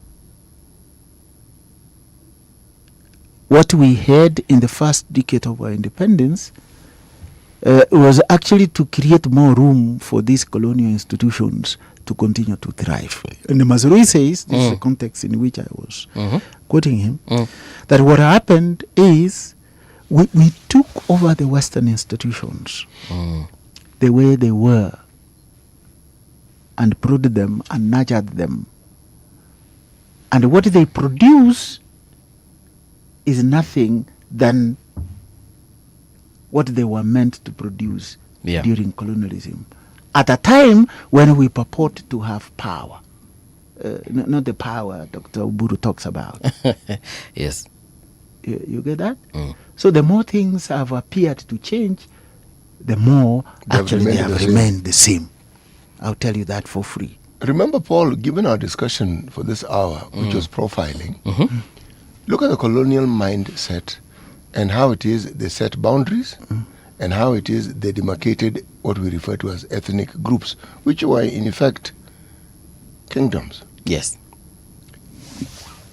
You divided a people by simply drawing this artificial line you call a boundary to demarcate countries. Dr. Continue. Yeah, let me tell you, Mbuvi. Even before you go to the geographical delineations that City is talking about. Yeah. When I go to my own village, Igari, Ikulundogo, and I go to my local church, and I'm asked to read my Bible, which is in my mother tongue. Yes. And I read it so well. The churchgoers wonder whether I have gone to school. Because according to them, if you go to school, then you are meant to forget your local language. How do you expect the poor Kenneth Mbungi to forget his local language in a place where I was born, bred, and educated from kindergarten to Form 6 before I came as an undergraduate student in the University of Nairobi? But my people somehow expect that this white man's colonial language is a marker of an educated person. Today, I am here with you guys, okay, talking about things that directly affect us. But which language are we using? English. English. The king's language. The king's language. Ngugi told us as much. That for as long as we continue doing this, we will still remain colonized. We may not accept it. We will still remain, because language is an important tool for colonization. Okay?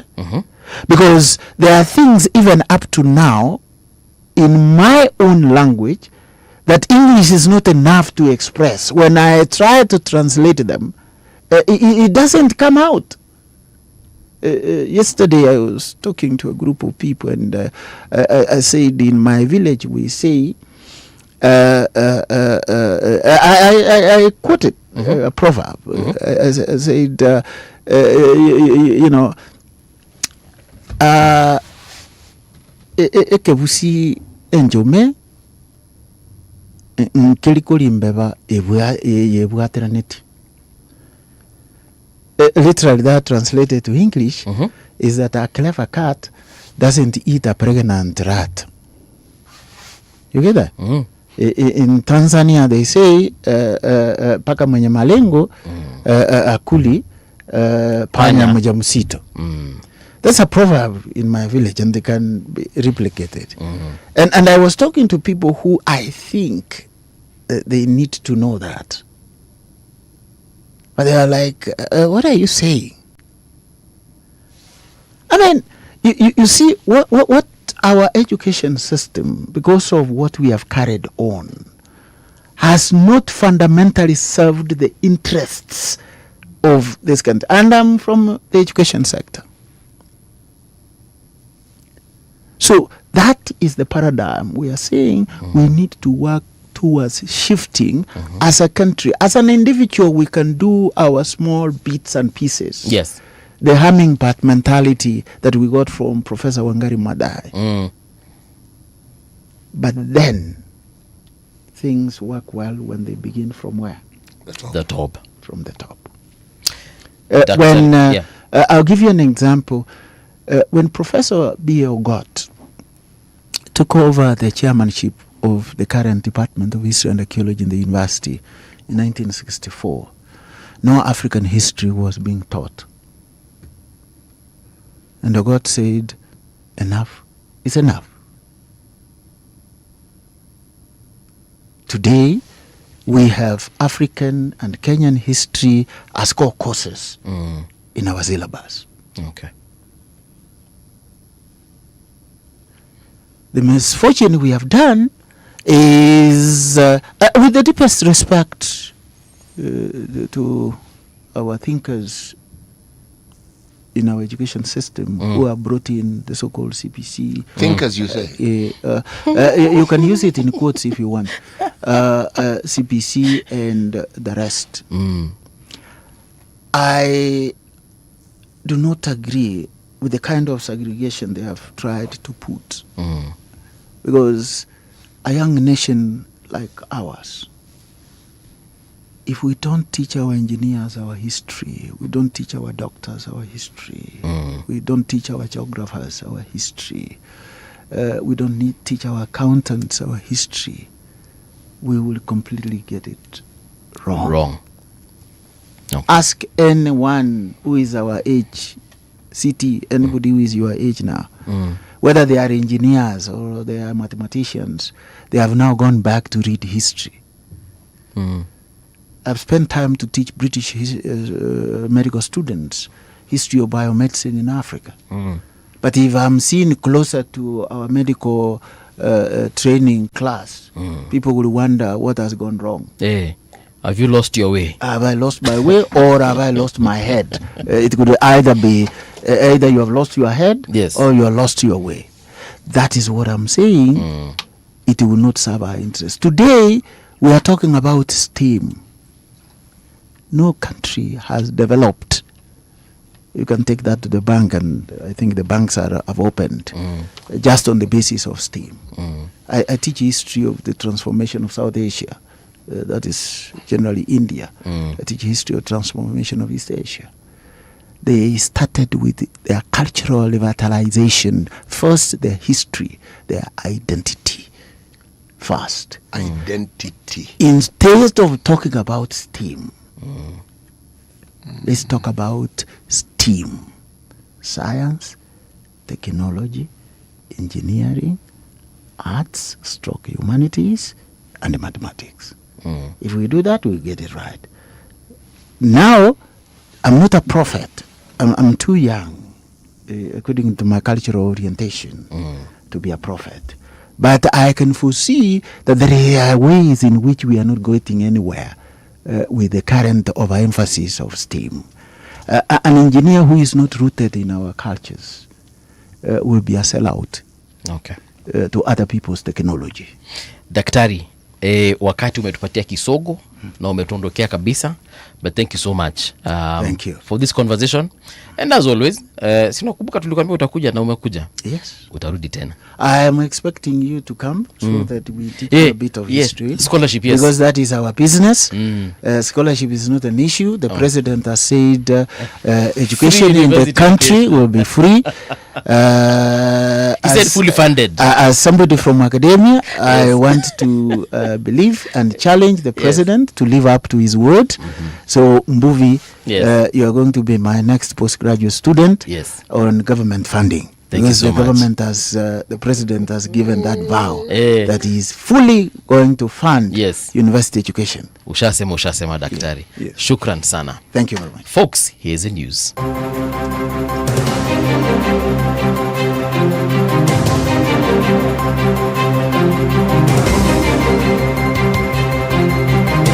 This is the Radio Generation News.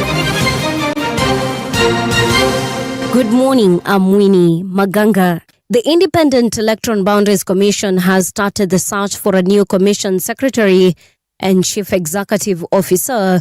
IBC says the successful candidate will oversee the commission's operations and serve as its chief executive and accounting officer. Interested Kenyans have until August 11th, 2026 to submit the application. The commission said applicants must meet the constitutional requirements for holders of public office and possess the academic qualifications, professional experience, and leadership skills. Kenya's fuel stations are being urged to embrace new energy technologies and diversify their businesses beyond petrol and diesel sales.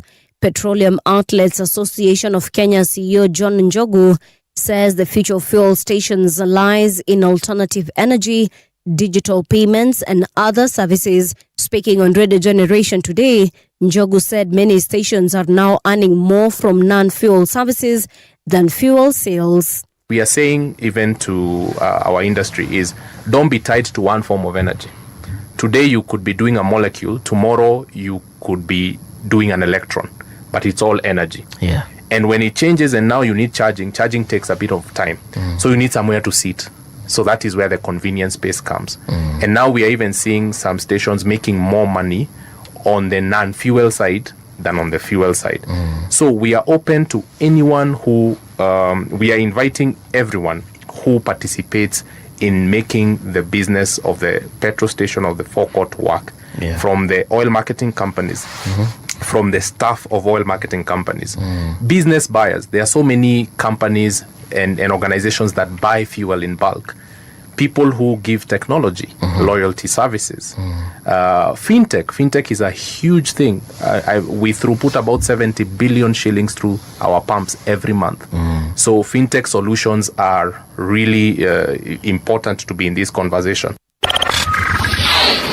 Mount Kenya youth leaders have called for the resignation of Health Cabinet Secretary Aden Duale over remarks they describe as offensive and divisive. Speaking during a press briefing on Monday, leaders from Jukwaa la Mlima Kenya said their call was not meant to promote a political agenda or target an individual, but to demand accountability from public officials. Comrades, power. An attack to one community is an attack to all communities. With the freedom of movement that is envisaged in the Kenyan Constitution, Kenya is a well-integrated country, and communities have settled in areas that were deemed not to be ancestral land. Kenya is a nation built on principles of equality, dignity, and respect for every individual and every community. As youth, we grew up being taught that Kenya is one. We reject any leader who tries to drag us back to division. South African President Cyril Ramaphosa has called on African countries to address the challenges driving migration across the continent. Speaking in Johannesburg, Ramaphosa said issues such as conflict, poverty, poor governance and social instability must be tackled to allow people to move by choice rather than necessity. He urged African leaders to work together to create better opportunities and improve living conditions for citizens. We have seen how unmanaged migration can undermine the sovereignty, the security and social order of countries, not only South Africa but many other countries. As African countries, we have to acknowledge and address the conditions that drive migration in the first place. We need to build inclusive institutions of governance. We must work for a future where Africans are able to migrate out of choice and not necessity. And that's the truth on Radio Generation. Good morning, I'm Winnie Maganga. The views and opinions expressed on this program are those of the guests and do not necessarily reflect the views of Radio Generation. Radio Generation assumes no responsibility or liability for the interviewee's views. This is Radio Generation. In the beginning, there was morning radio.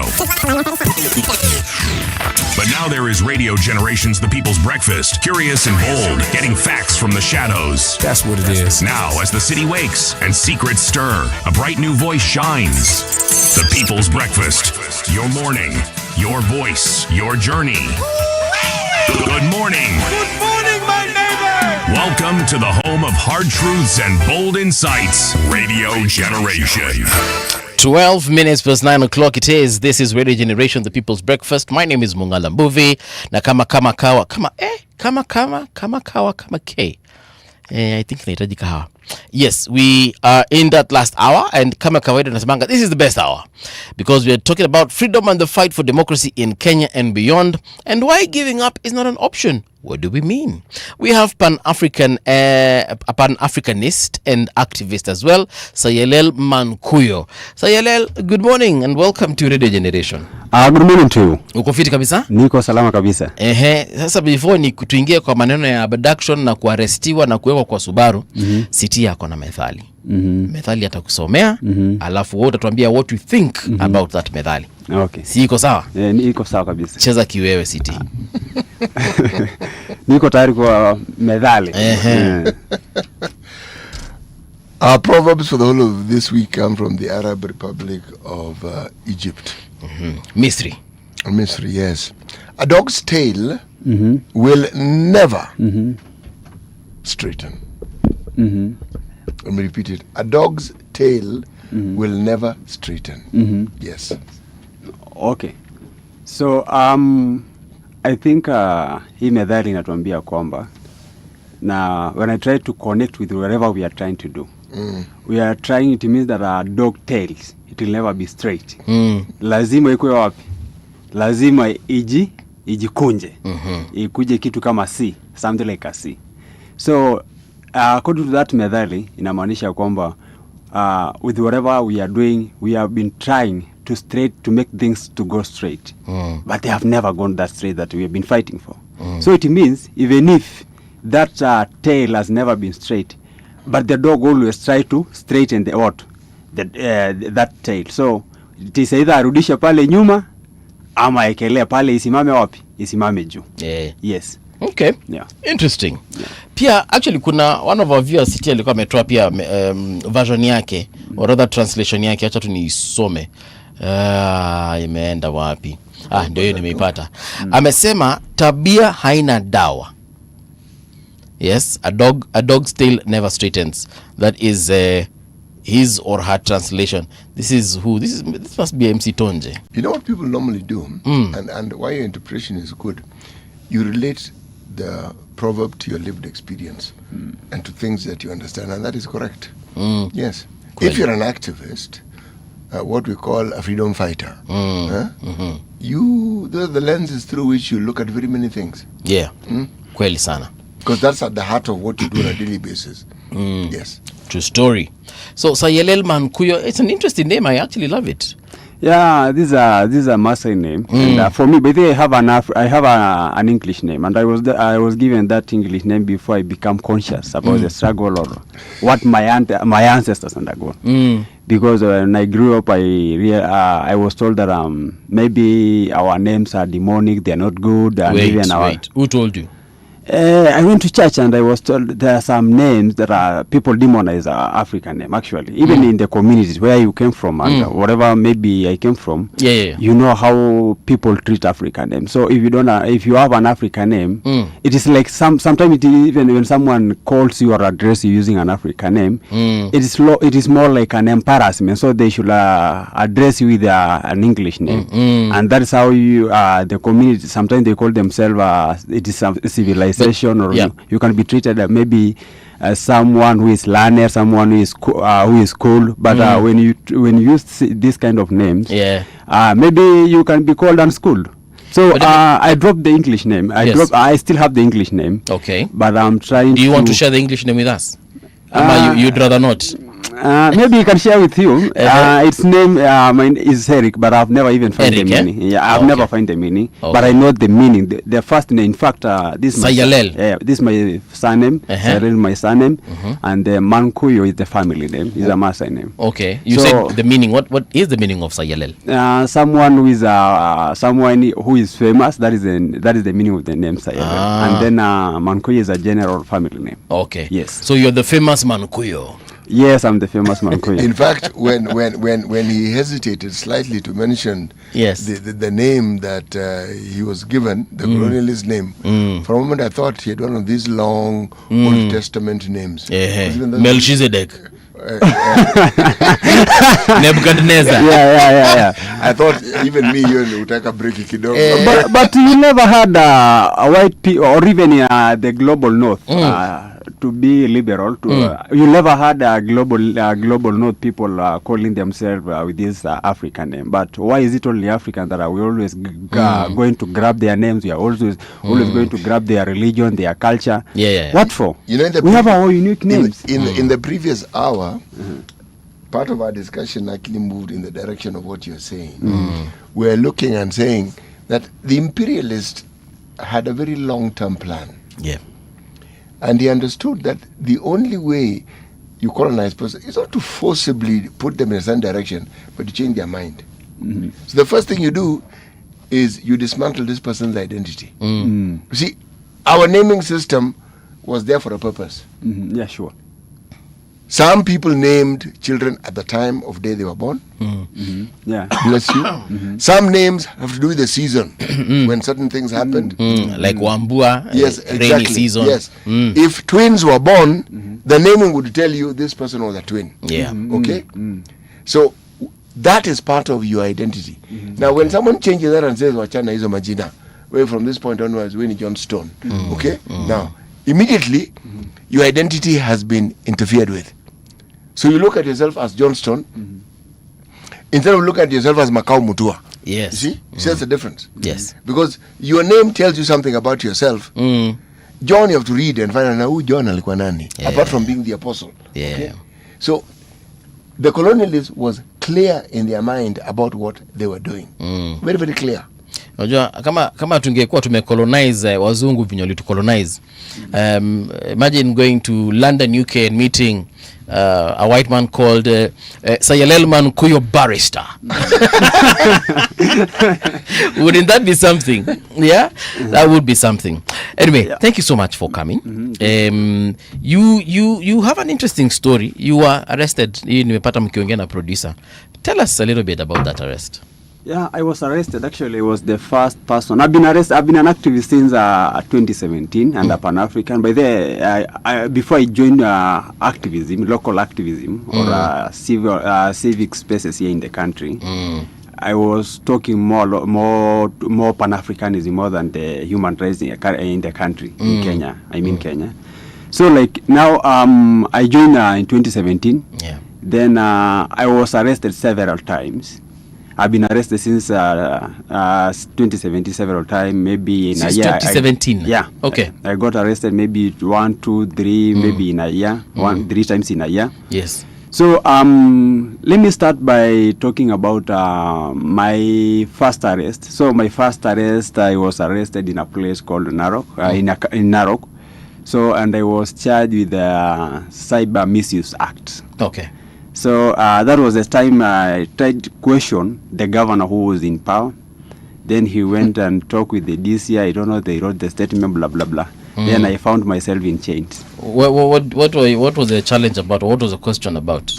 It's obvious. It's about corruption. When you point out the political leaders, because I don't even call them leaders, sorry. Yes. I call them politicians, Africa politicians. That is correct. They'll meet you with fear, with prawn, in such intimidation, threats. You're from Narok County, Yeah, right? I'm from Narok so County. In Narok County, what is that one thing that you had pointed out that caused your arrest? Yeah, it was about the mismanagement of public funds, whereby there's this place called Masai Mara. Yes. It generates billions and billions of money annually every year. Okay. Around 2.5 billion annually. But when you go to Narok is one of the most backward country when it comes to development. The roads are deplorable. Everything is backward. Okay. And even if you see the kind of institutions that are in Narok, you cannot compare the institution, a public institution, or the public infrastructure that are in Narok with the public infrastructure that are in the rest part of the country, like in Nyeri. So, like, I tried to question, and I told the governor, we have been getting this amount of money, even if it goes to the national coffers, but it must get back and help the people of Narok. Where and also they have he also had some loopholes that the money cannot even get to the national coffers. So he had his whole henchmen who are just sitting somewhere and taking money that are supposed to help the So you, how did you raise this question? Did you demonstrate? Did you write an email? I wrote I did it through my Facebook account and also my X account. Okay. Yeah. So ukaandika pale ukauliza Mr. Governor. Yeah. ABCD. Tunaenda wapi? EGH. Yeah, and I had some in fact I had some evidence. So I had some evidence and I did a lot of documentation before I did so. Yeah. Okay. So after how long were you arrested when you posted this thing? I was arrested. I was kept in cell for 3 days. No. What I mean is, so uliandika leo, ulishukwa kesho ama ulishukwa jioni? No. It took 1 week. Okay. Yeah. And I got arrested and I was taken to the Narok police station and I was kept in cell for 3 days. And I've never been presented to any court of law. So my rights were violated. Let me ask you something. When they put in a police cell, do they feed you? Yeah, they feed me. What are you? I want to know what it is that you're eating. I just eat the normal food, githeri, and then there is a coffee in the morning, and 3 slices of bread. I think, it was 3 slices of bread. Zile mkate kubwa ama zile ndogo za kawaida tu ile. Alafu chai chai ni kama I don't know majani yenye walikuwa watumia hiyo chai, but I don't know, it is like something yani wamerushwa tu wamerushwa majani imepitia tu. Not majani iko kwa wingi. Ni maziwa. Majani ni mwaga karibu ziji kilo ngapi ya majani. Lakini maziwa ni for coloring purposes. Coloring purposes. So zingine ni neat. So that is it. So that was my first arrest. Then there's also another one of the most trending popular clip when I went to protest with one of the most renowned activists, Julius Kamau. Okay. During 2020 in fact we started the 2024 mandamano because we had the first mandamano that was on 6/6 before before the popular June 25th protest. Okay. So before that we went to protest with Julius Kamau at the treasury premises. So bado mambo ya finance bill. Yeah, I think even there's that video ambayo inaonekana is very popular when Julius Kamau was addressing the court. We were arrested and brought and charged at the Milimani local. So I was just standing next to What were you protesting about at that point in time? We'd already read about the draconian finance bill that was brought. I think the CS at that time was Ndongo. His name was Ndongo. Professor Ndongo. Yeah. So we already know what they want to present, what they want to present to the people. So during the budget ceremony reading, they were reading at the treasury before they present to Parliament. So we went there and Julius Kamau and we protested and we were arrested there. So that was one of the most popular arrests that many people knew that I was arrested. So ukapelekwa which police station? Nilipelekwa hapo Central Police. Central. Yeah. Wa huko ulikaa siku ngapi? Nilishikwa around it was saa 7 then the following day like 9 nikapelekwa mahakama. Did they give you dinner that day? Yeah, they give me dinner, but what I saw is something. Yeah, but what I saw is something horrible because I think caning people or disciplining people yenye wanasema kwamba we want to discipline them in the way that they said they disciplined the late Albert Ojwang, and may his soul rest in peace. Like what I saw and what happened with Albert Ojwang is something that has been happening. It's only that people have not been dying, or rather people have been just dying in trauma because they cannot maybe the families have been going to pick their people and maybe they can go and die somewhere else, but that is something that has been happening. At that time the OCS was called Martin Shikuku, not Martin, it was called Shikuku, not Martin, sorry. Okay. So at that time, wait, are you saying that you were taken there and you were caned? Are you saying that you were beaten? No, I was not beaten, but other people were beaten. And you witnessed this? I witnessed. I'm the white witness. I'm the How exactly were they being beaten? So like these people, when you are brought and you tell the police, okay, don't I can't remove my shoes, or maybe you just have an argument with them, actually they will beat you up. Hadi walimpiga zile marungu za polisi zile shot. Walimpiga hadi zile, kuna mtu alipigwa hadi kakatika mara 2. Hiyo fimbo ikavunjika. Hiyo fimbo hiyo nzito hiyo. Ngoja kidogo. Unasema mwenye kwa mfano yule mwenye uliona akichapwa. What was his offense? Was he also an activist? Was he protesting? Was he a thief? Was he what was he? No, it was in the morning. We were at the waiting bay. So they were just counting us. Ulifanya makosa gani? You know, when these people arrest you asubuhi kuna hiyo parade unafanyanga. So like wewe umefanya makosa gani? Mimi niliba kuku. Achiliwa, wewe unaenda mahakama saizi. So that's what they do. So at that moment, so we were taken to waiting bay. So vile tulikuwa waiting bay, so they started wakaanza roll call ikaanza kufanyika. So wakamwambia mtu akaletwa. Vile aliletwa na watu like around 4 men. Okay. Civilian police. Walimleta huyu. By civilian you mean plain clothes police? Plain clothes. Okay. Yeah, so wakamleta. So wakamleta jamaa mwenye ameunga. Kuunga mtu ameenda gym. Calligraph Jones kind of gym. Yeah, so when they brought him wakamrusha. Unajua Calligraph Jones ni nani? Is he a singer? Yes, yeah. Okay. I wanted to understand that you understand. Okay. So we just had someone as push the door. So wakapush wakaingia ndani. So waliingia naye na yeye. Na waliingia naye. Na kuambia mzee vile huyu jamaa alipigwa hadi akableed. Hata even Julius Kamau akamwambia kwani mbona mnampiga mtu hivi? Tukaanza kumwambia hata hawezi tusikia. Wakamrusha at the waiting bay. So wakamrusha wakamweka huko ndani kwa selo wakaanza kumpiga huko. So the guy at that time was bleeding. So akaanza kusema mmenipata tu nikifuta sigara mkanishika. Nilikuwa nafuta sigara. This is now the heavy guy. Yeah. And he was really struggling. By the way wanaume wako na nguvu bana. He was struggling. Hao wanaume wote walikuwa wanampiga. Hao makarao sasa. Yeah, they keep wanaongezeka. Kuna mwenye anakuja anaenda, mwenye anaenda anakuja. Kwani ni tag team? Unamwambia karao nini. By the way, so I think that was one of them my worst experience and whatever and what happened to. No, as we move on, what you say that this guy claimed that his only offense was smoking in public. Not smoking. It was not even smoking in public. I think the police usually goes around even to me I've just met with several and they stopped me. Okay. But when they usually stop me I become aggressive on them. So there's no way that they can arrest me. So wanasema kwamba like they wanted this guy to give, unajua tu that police harassment ya kwamba what was he doing? Where did they find him? He was just walking and kusmoke sigara huko downtown huko chini. That's profiling.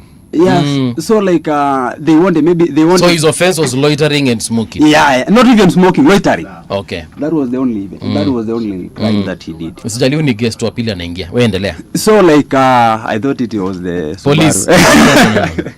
So that was the only crime that he did. Yes. And he was arrested, he was beaten and even I don't know what happened because when he was being beaten he told those police officers that I'll tell the OCS, the commanding officer, but he never told them. Unfortunately, he was just released immediately. Huyo OCS alikuja akamwambia, ulipatikana aje? Nilipatikana tu town. I was just loitering. So he just said that wewe nenda. Okay. Yeah.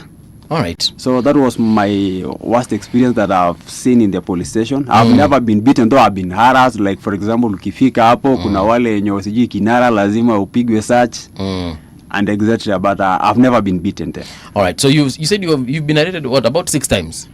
I've been arrested severally. More than 6 times. It's more than 6 times. Yeah, more than 6 times. Do you remember the last time you were arrested? Yeah, I was arrested when Macron came to Kenya. Mlifanya nini? We were protesting against the French imperialism. They were just in West Africa, so now they want to come to East Africa. So we were protesting. So that's where I was just grabbed by Subaru men. We were at the UKC club, United Kenya Club. So we were addressing the media there. So before the following day, we had a conference, anti-France conference. That was led by the popular CPMK, anti-colonial, one of the anti-colonial movements here in the country. Okay. So we started protesting from the following day. We protested, so we were arrested at the Uhuru Highway. So that was the last day that I was arrested. I think it is around 2 months ago when Macron was in the country. Yes. Yeah. So that was my last arrest, and we were taken to City Court. And charged with which offense? Obstruction. Okay. Yeah. So, but we were never being charged. What were you obstructing? Cars. They were blocking the vehicle from on the roads. Yeah. So but the prosecutor refused to approve the charges. Refused. Yeah.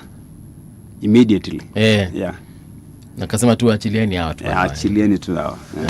So that's what happened. But for how long were you in custody during this Macron case? By the way, that day, there are some tricks that the government now is trying to play. Like, for example, if the protester get arrested today, and I saw that during the fuel protest as well.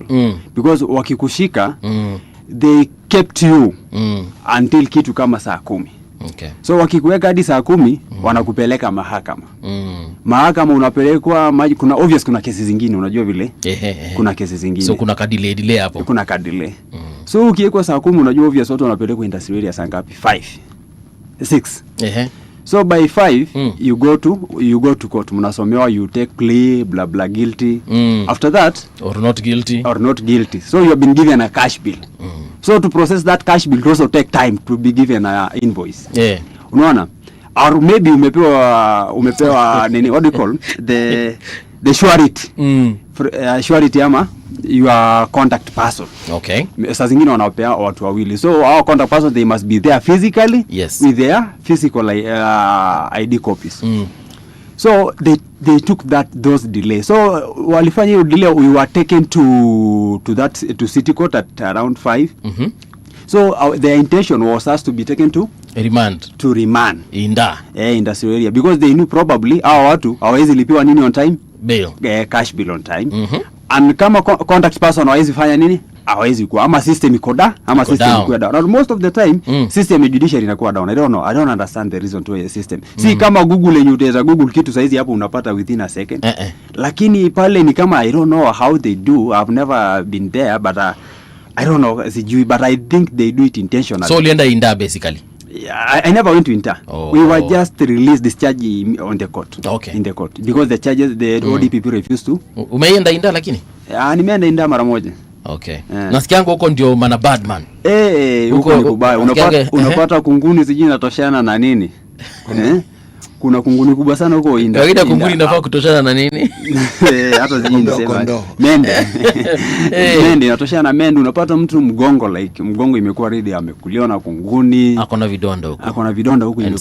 Imekuwa red. So like it is something that mtu huwezi tamani. Ukisikia mtu mwenye ameenda Inda ama mwenye atamani kwenda Inda. Alafu pia kuna tu pia bureaucracy huko, sijui kangumu moja ni 50 bob. Hizi yenye zinauzwa sijui 10 hapa nje. So like kuna tu hizo bureaucracy, usipolipa kitanda 500 unalala pale kwa choo. Usipolipa kitanda na ni kitanda ama ni mattress ama ni mattress ni kamchuno, ni mattress yenye mtu amelalia, but kama you have money you can pay 5,000 5,000 na ulale kwa hiyo mattress, upewe mattress mpya na ulale for the rest of your life, for the rest of your stay you'll be here. 5,000. Yes. But per night it is 500. 500. Na hiyo ndio nasema iko na kunguni. Hiyo ndio iko na kunguni. So I pay 500 for kunguni. Yeah, you pay. And if I don't pay, I sleep in a toilet. Yeah, you sleep next to the toilet. Toilet iko tu hapo ina. Why can't I just sleep on the floor but not next to the toilet? But watu wamejam. Nakwambia ukilala huko watu huwezi. Yani unasema lala kama panga. Yani you just sleep straight. Hata huwezi pinduka hivi, unaweza pinduka. No. You just sleep straight. Tutarudi kwako tu kidogo. Acha tu introduce Stanley. Stanley Kimure is the National Director of Political Affairs, Strategy and Mobilization at DCP. Stanley, karibu tena sana. Asante sana. Nice to have you. Naomba utumie hii microphone. Karibu sana. Asante sana. The last time you were here ulitusimulia kidogo your situation, what happened, how you were put in a Subaru, you were offered 5 million which ulikataa, and so on and so forth. But the first question I have for you is on this issue of Honorable Duale, his utterances, and also he said that the day he will appear before NCIC is when your party leader, that is Honorable Rigathi Gachagua, will also appear before that same NCIC. What are your thoughts on it? First of all, I want to thank you for having me here today. Karibu. Good to see you, Stanley. Good to see you. Uko mzima? Niko mzima. Asante. Niko salama, nashukuru. Yes. And I want to thank you and maybe remind you that I'm one of you one of these station. So mkiniita kila mara nakuja. Ni sawa. Sijali tutakufungulia kwa ofisi pale hivi. Mnifungulie kwa ofisi. Manake mlinipanguza machozi wakati nilikuwa na machozi mingi. Karibu. Yes. Now about Ndwale. Actually my name is Stanley. Umesahau kusema jina yangu, nimeongeza jina ingine. Ongeza. Mimi ni Stanley Kimure. DCP, National Director of Political Affairs. Fisi. Fisi ndio hujaongeza. Haina. So mimi ni haina. Mimi ni haina mwenzenu kabisa. Now Ndwale mambo ya Ndwale sometimes hata unashindwa kujibu because a cabinet minister of that caliber, I believe maybe William Ruto right now anafaa kuwa shamtoa very early in the morning, because if at all it is Duale who said that na sio mapenzi ya William, anafaa kuwa ametolewa. So to me, I think we need to talk about Ndwale stroke Ruto.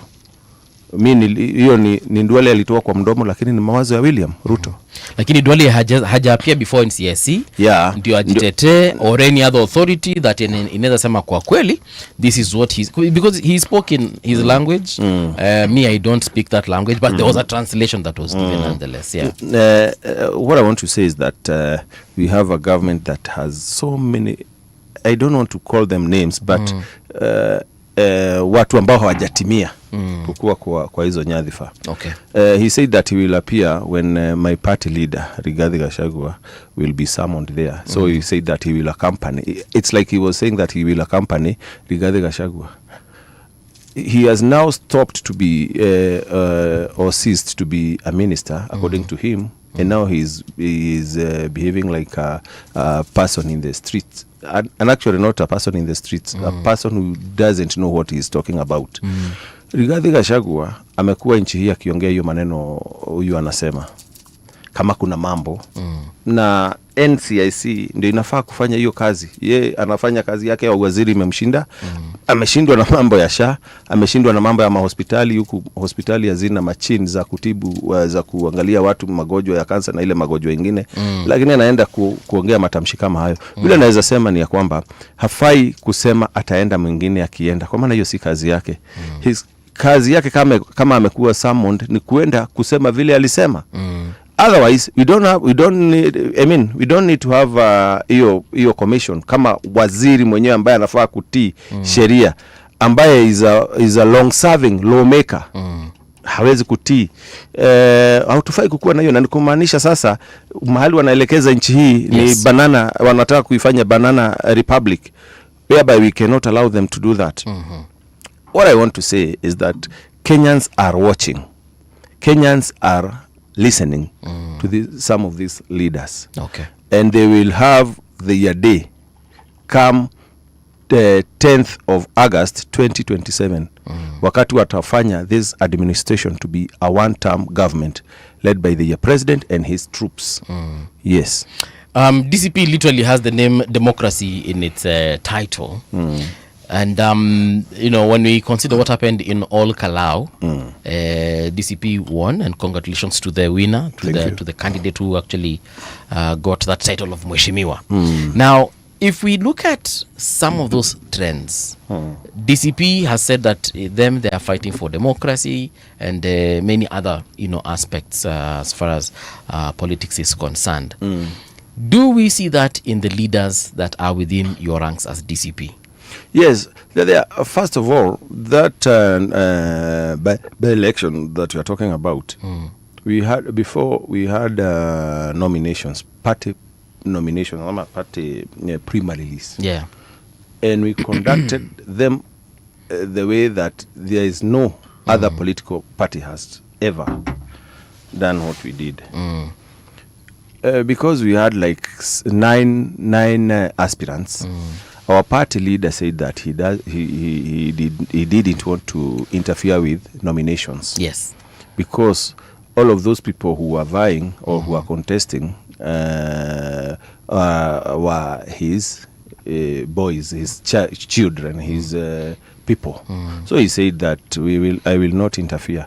There are people who wanted maybe to interfere, to influence nominations, and maybe using the influence in the party and proximity with the party leader. But our party leader said it clearly that we will not interfere, and I don't want to be seen as I'm favoring someone. Okay.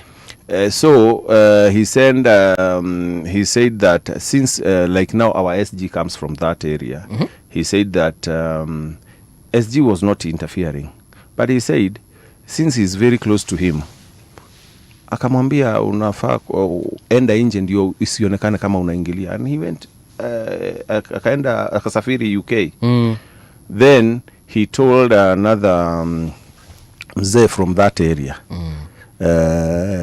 kuna watu wanatembea kwako kidogo and I don't want to be seen as if I'm the one who is sending you to kuambia watu wachague your preferred candidate, because when they come to your place then utaje mtu fulani, itaonekana kama ni mimi Rigathi Gachagua nimefanya hivyo.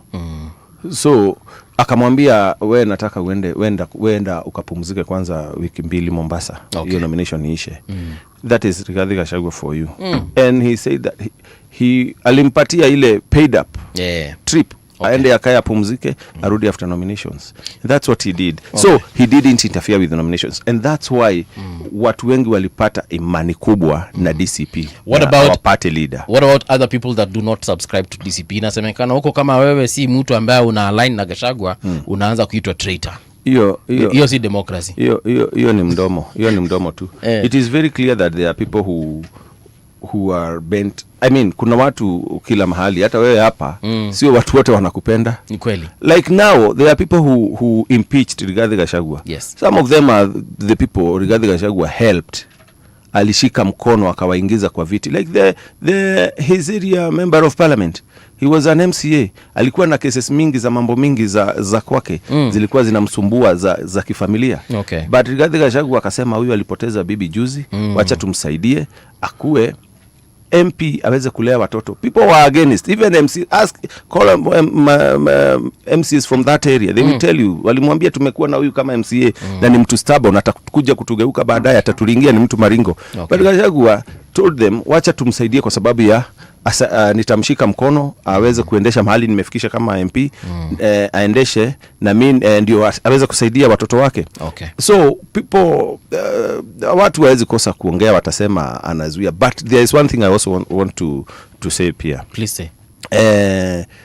Those people who impeached Rigathi Gachagua, they didn't impeach Rigathi Gachagua because he had done anything wrong. Okay. And mind you, the people who were the first to append their signature in that list ya wale walienda kumimpeach are people from the mountain, because people from other counties or constituencies were like, we can't do that. Hatujaisikia hiyo kitu. If you want us to do that, weka zenyu kwanza, nyinyi watu from mlima, wekeni kwenyu.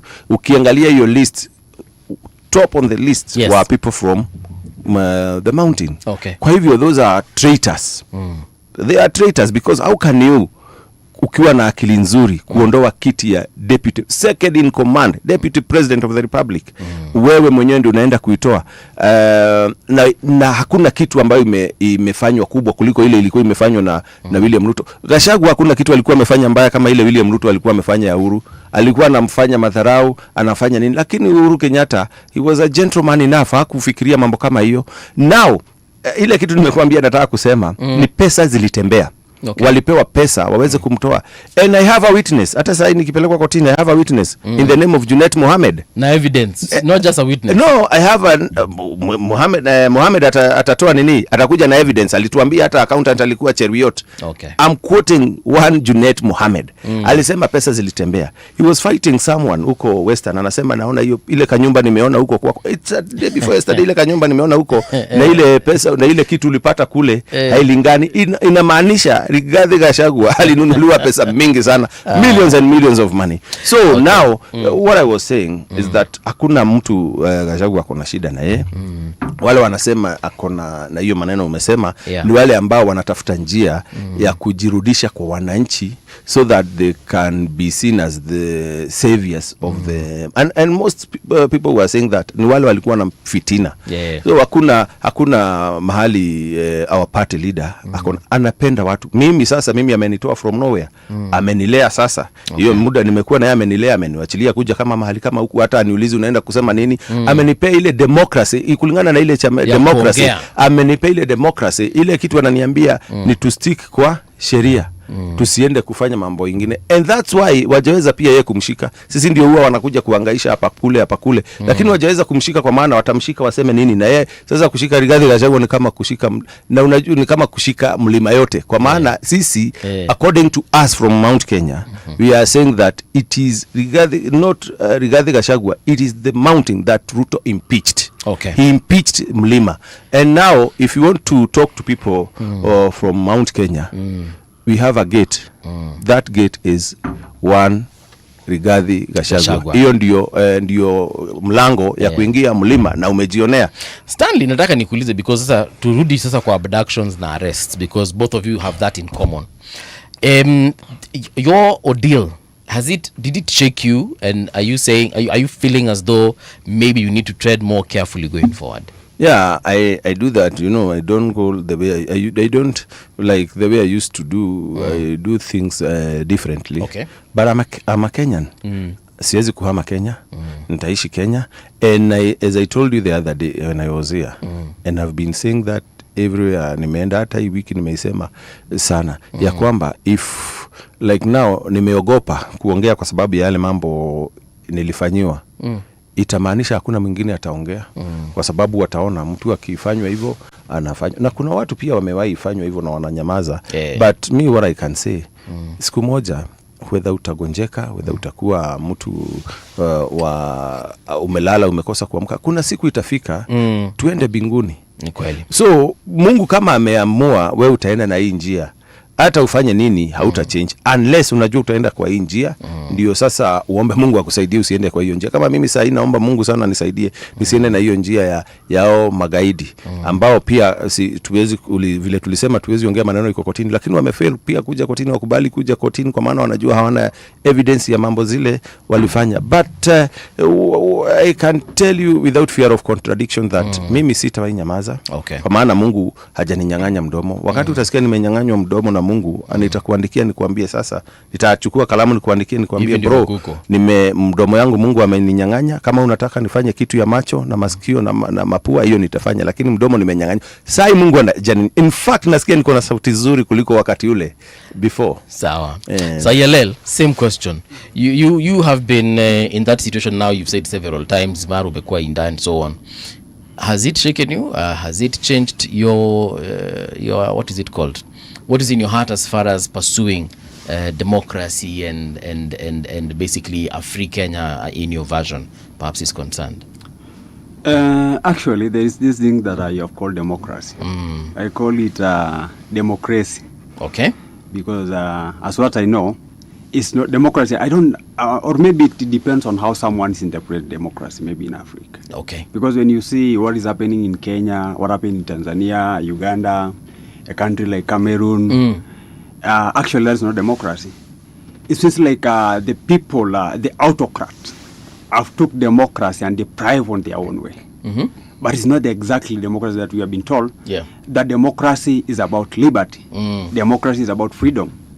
Actually, what we are seeing is totally different from whatever we know about democracy. It's not a government by the people, we the people. Nikutoe kidogo katika hii nchi yetu ya Kenya, nikupeleke West Africa kidogo tu, ziara kidogo. The country called Burkina Faso. Yes, the land of upright man. Wako na demokrasia hapo? Hiyo ndio demokrasia. Hiyo ndio demokrasia kulingana nami. Kwa sababu kulingana demokrasia ya magharibi, ile demokrasia ambayo tunasema lazima tukuje tuchukue mineral zenu. Lazima pia tukuje tuingie kwa system yenu education. We must access everything that belongs to you, that you are supposed to control. Okay. we must manage our land, your land. So is that democracy that we are talking about? So pale West Africa, Ibrahim Traore is now being called a dictator. And in everywhere that you in the mainstream media, because who is calling him a dictator? The West is calling him a dictator.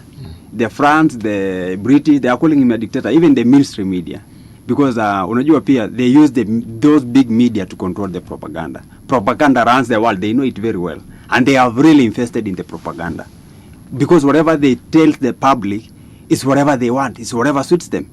So ukijaribu kuangalia the way that it is better to have a Burkina Faso in Kenya, another administration that the one that is in Burkina Faso to have in Kenya, because we have seen in Burkina Faso, we have not seen people being killed by the state. We have not seen the citizen languishing in poverty. So we have not seen the government of Burkina Faso importing diseases like Ebola. So that is a democracy. So we should accept Ebola because that is democracy that we are supposed to practice. So actually, whatever we are trying to say is that kwamba hii demokrasia ya Kenya ama nchi za nchi za kama Tanzania ama nchi za kama zile nchi za magharibi kama what do you call Cameroon? The US. Cameroon. Oh, you're talking about African, West Africa countries. Yeah. Okay. Hiyo si demokrasia. Kwa sababu yale ambayo yanafanyika tumeambiwa tu tuko na demokrasia. So for example, when an autocrat get into power na aende kwa ballot box na achaguliwe, then he came to treat people as slaves, at its own, to treat the country as it is own property or its own family, whatever. Like now what is happening in Uganda, that is not democracy. But it is because people went to a ballot box and vote. Now we call it democracy. Hiyo ni demokrasia gani hiyo? Hakuna demokrasia ambayo tunasema ya kwamba tunaenda kwa ballot box, lakini watu wakijaribu kuongea kwa sababu yule kiongozi aliye pale madarakani juu anakandamiza wakosoaji wake, hiyo ni demokrasia kwa sababu alichaguliwa. Hakuna vile tutasema ya kwamba kuna demokrasia hapo. Kwa hivyo democracy, I don't think democracy has never worked in this particular country called Kenya and most of the countries in Africa. But we have some countries that we can pick, like Namibia, Botswana, South Africa and Ghana. Those are the countries that I can say wako na ile ambacho tunasema demokrasia. Okay. Ukijaribu kukosoa ukijaribu kukosoa serikali, at least you cannot be arrested, you cannot be tortured, you cannot be sent goons. So that is those are the countries that I can see that they have democracy. Ukijaribu kuangalia zile mainchi kama Sudan. Which one? South Sudan. South wale wengine. But they're almost the same. The South Sudan, the opposition leader, the opposition leader is in the custody. The same way to Tanzania. The same way to Bobi Wine is not even in Uganda. He has run out of the country after the election. And that is exactly what is happening in other countries in Africa. So I think we should, as African, we have to look for our own way of doing things, but not believing in this lies called democracy. Because what if I told you that there are people on this continent and elsewhere who look at this country and they say it's a very democratic country? No, it's not a democratic country. Okay, initially it used to be a democratic country because I've been following democracy index before 2023. But after 2023, things totally changed. Kenya ilitoka juu ikaanguka chini. Kwa sababu ya nini? People went to the street. The Gen Zs went to the street. I myself being one of them. And what they met is abduction, killing, and intimidation and all sorts of fear that were imposed by the state. Stanley, you know, when we look at some of these conversations, and especially on issues to do with abductions and you know, people being shot in the streets during protests, some of the conversations that have come up is, kunaweza kuwa na people who want to topple the government, maybe someone wants to overthrow Do you think there's actual threat as far as that is concerned? I don't think there is that threat. It's only that the people who are in power are always afraid. And especially the ones we have here in our country, because they have messed and people have realized that they were lied. When they were seeking those positions, they lied and told people that things that they could not even manage to do quota. So wako na ile uoga ya kwamba ukienda kukutana kidogo lazima ukuu unaenda kukutana kutopo the government. But let me tell you, hiyo uoga imefanya nchi hii fike mahali tumefika sasa, because the more you oppress people, the more they sit down and reason together and say that if we are going to be killed, let them kill us. Let them kill all of us. This is our country. We cannot move from our country tuende tukaishi kama refugees. The more wanafinya watu, the more watu wanaungana. And I want to give you an example. There is a day my role model Raila Odinga decided to swear himself. Akasema mimi nitajiapisha. Na before alikuwa amesema wakipeperusha tunapeperusha. Hiyo ni wakati wa kampeni. Wakiiba tunaiba, wakitangaza tunatangaza, wakiapisha tunaapisha. And true to his words, Raila aliapishwa. So when Raila alienda kuapishwa, kulikuwa na askari wengi sana, road blocks nini, kila barabara zote. A day before ilianza kitu saa 9. Wamefunga, unauliza unaenda wapi? Njia yote ya Uhuru Park hakukuwa kuna ingilika. Uhuru Park ilikuwa na watu karibu nusu na ni police officers, ni watu wa security. So watu nao asubuhi ilipofika walianza kuingia huko saa 10, saa 11. Walipofika na kumefungwa barabara zote kila mahali kuanzia jana saa jioni. Walikuwa na tunaota kwani hakuna watu. Kumbe Uhuru Kenyatta aliwithdraw wale police officers wote, hakukuwa hata mmoja, hata ule wakanjo, hata watchman wa Uhuru Park hakukuwa. Wakapata hakuna, wakafika wakakakawa na uoga, tunaweza kupatwa nini. Ikaendelea, watu wakajaa kiwanja, hata ikakosa mahali pa kukalika. Raila hajaingia saa 3, saa 4, saa 6, saa 7. Raila aliingia huko saa 9. Hata yeye alikuwa mahali anataka kuona vile itakuwa. Akaingia na umati, hakuna mtu alimuuliza. Akaenda pale, wakaongea kidogo, akaitwa apishwe, akaapishwa. Hata aliingia kama ameapishwa. Nakumbuka na wale walimuapisha wengine hata saa hii ni wageni nchi hii. Wakaapishwa na akamaliza. Wananchi waligoja kumaliza kuapisha, then mtu akiapishwa si anaenda State House. Waligoja kwenda State House. Raila akaingia kwa gari yake akaenda nyumbani.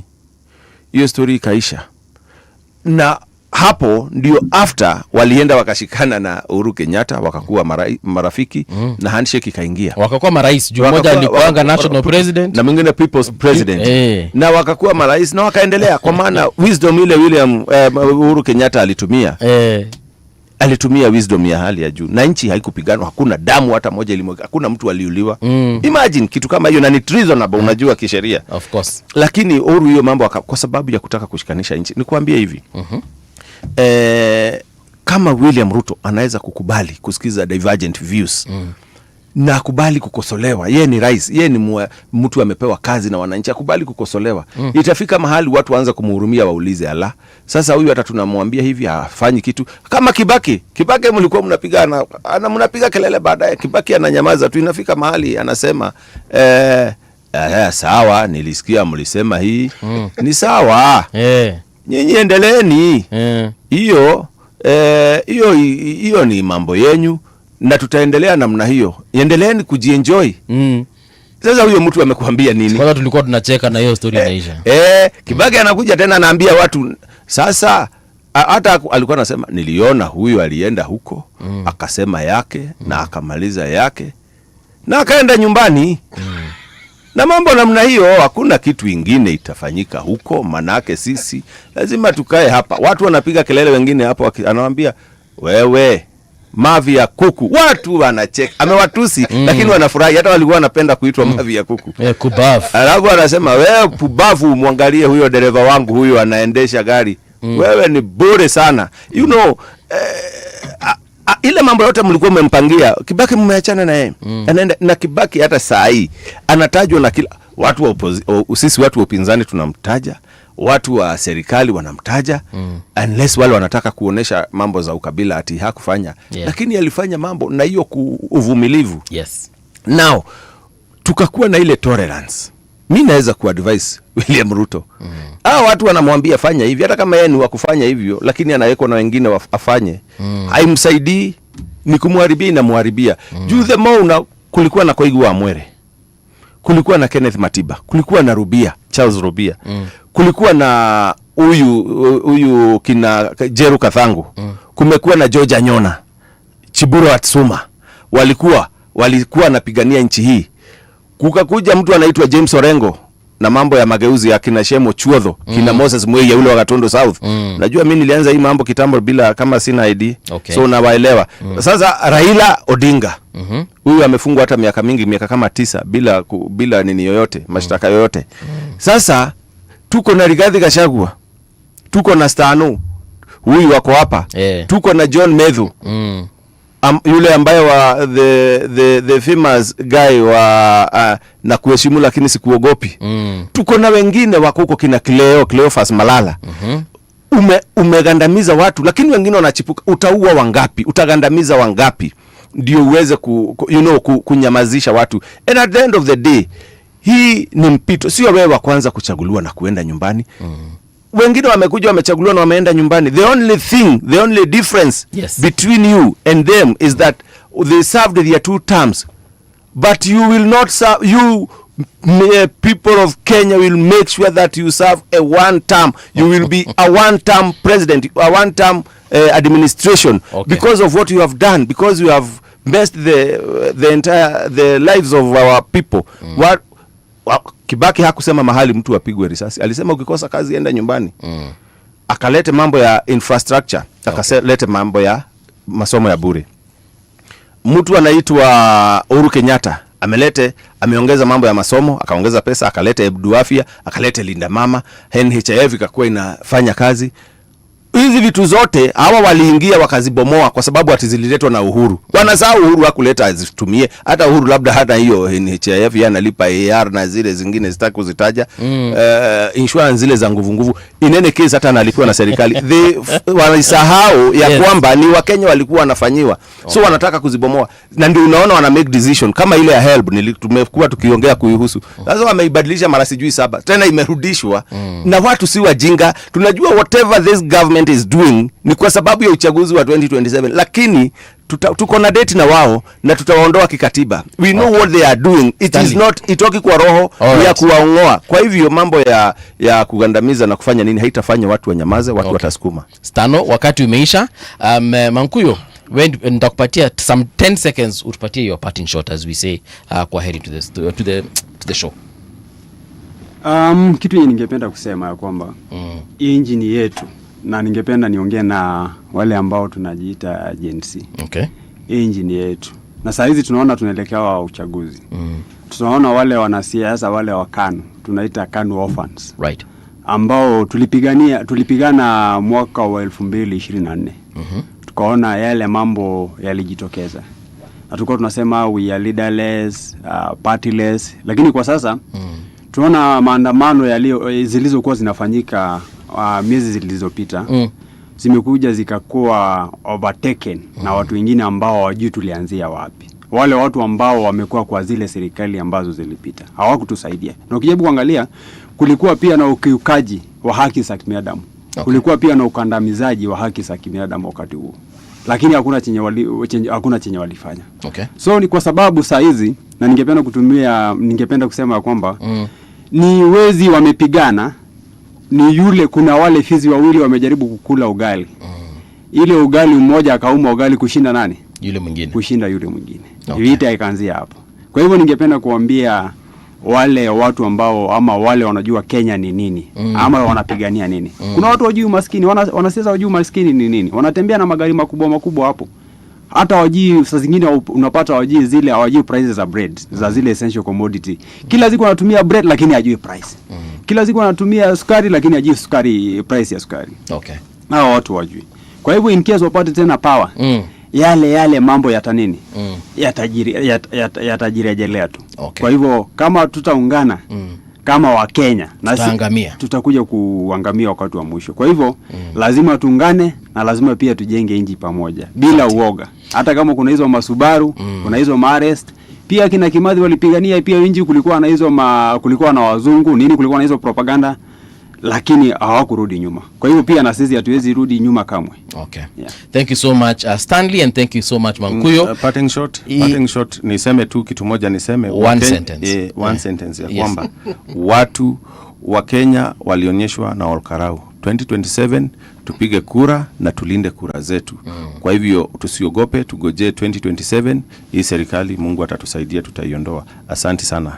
Karibuni sana Mankuyo na Stano, shukran.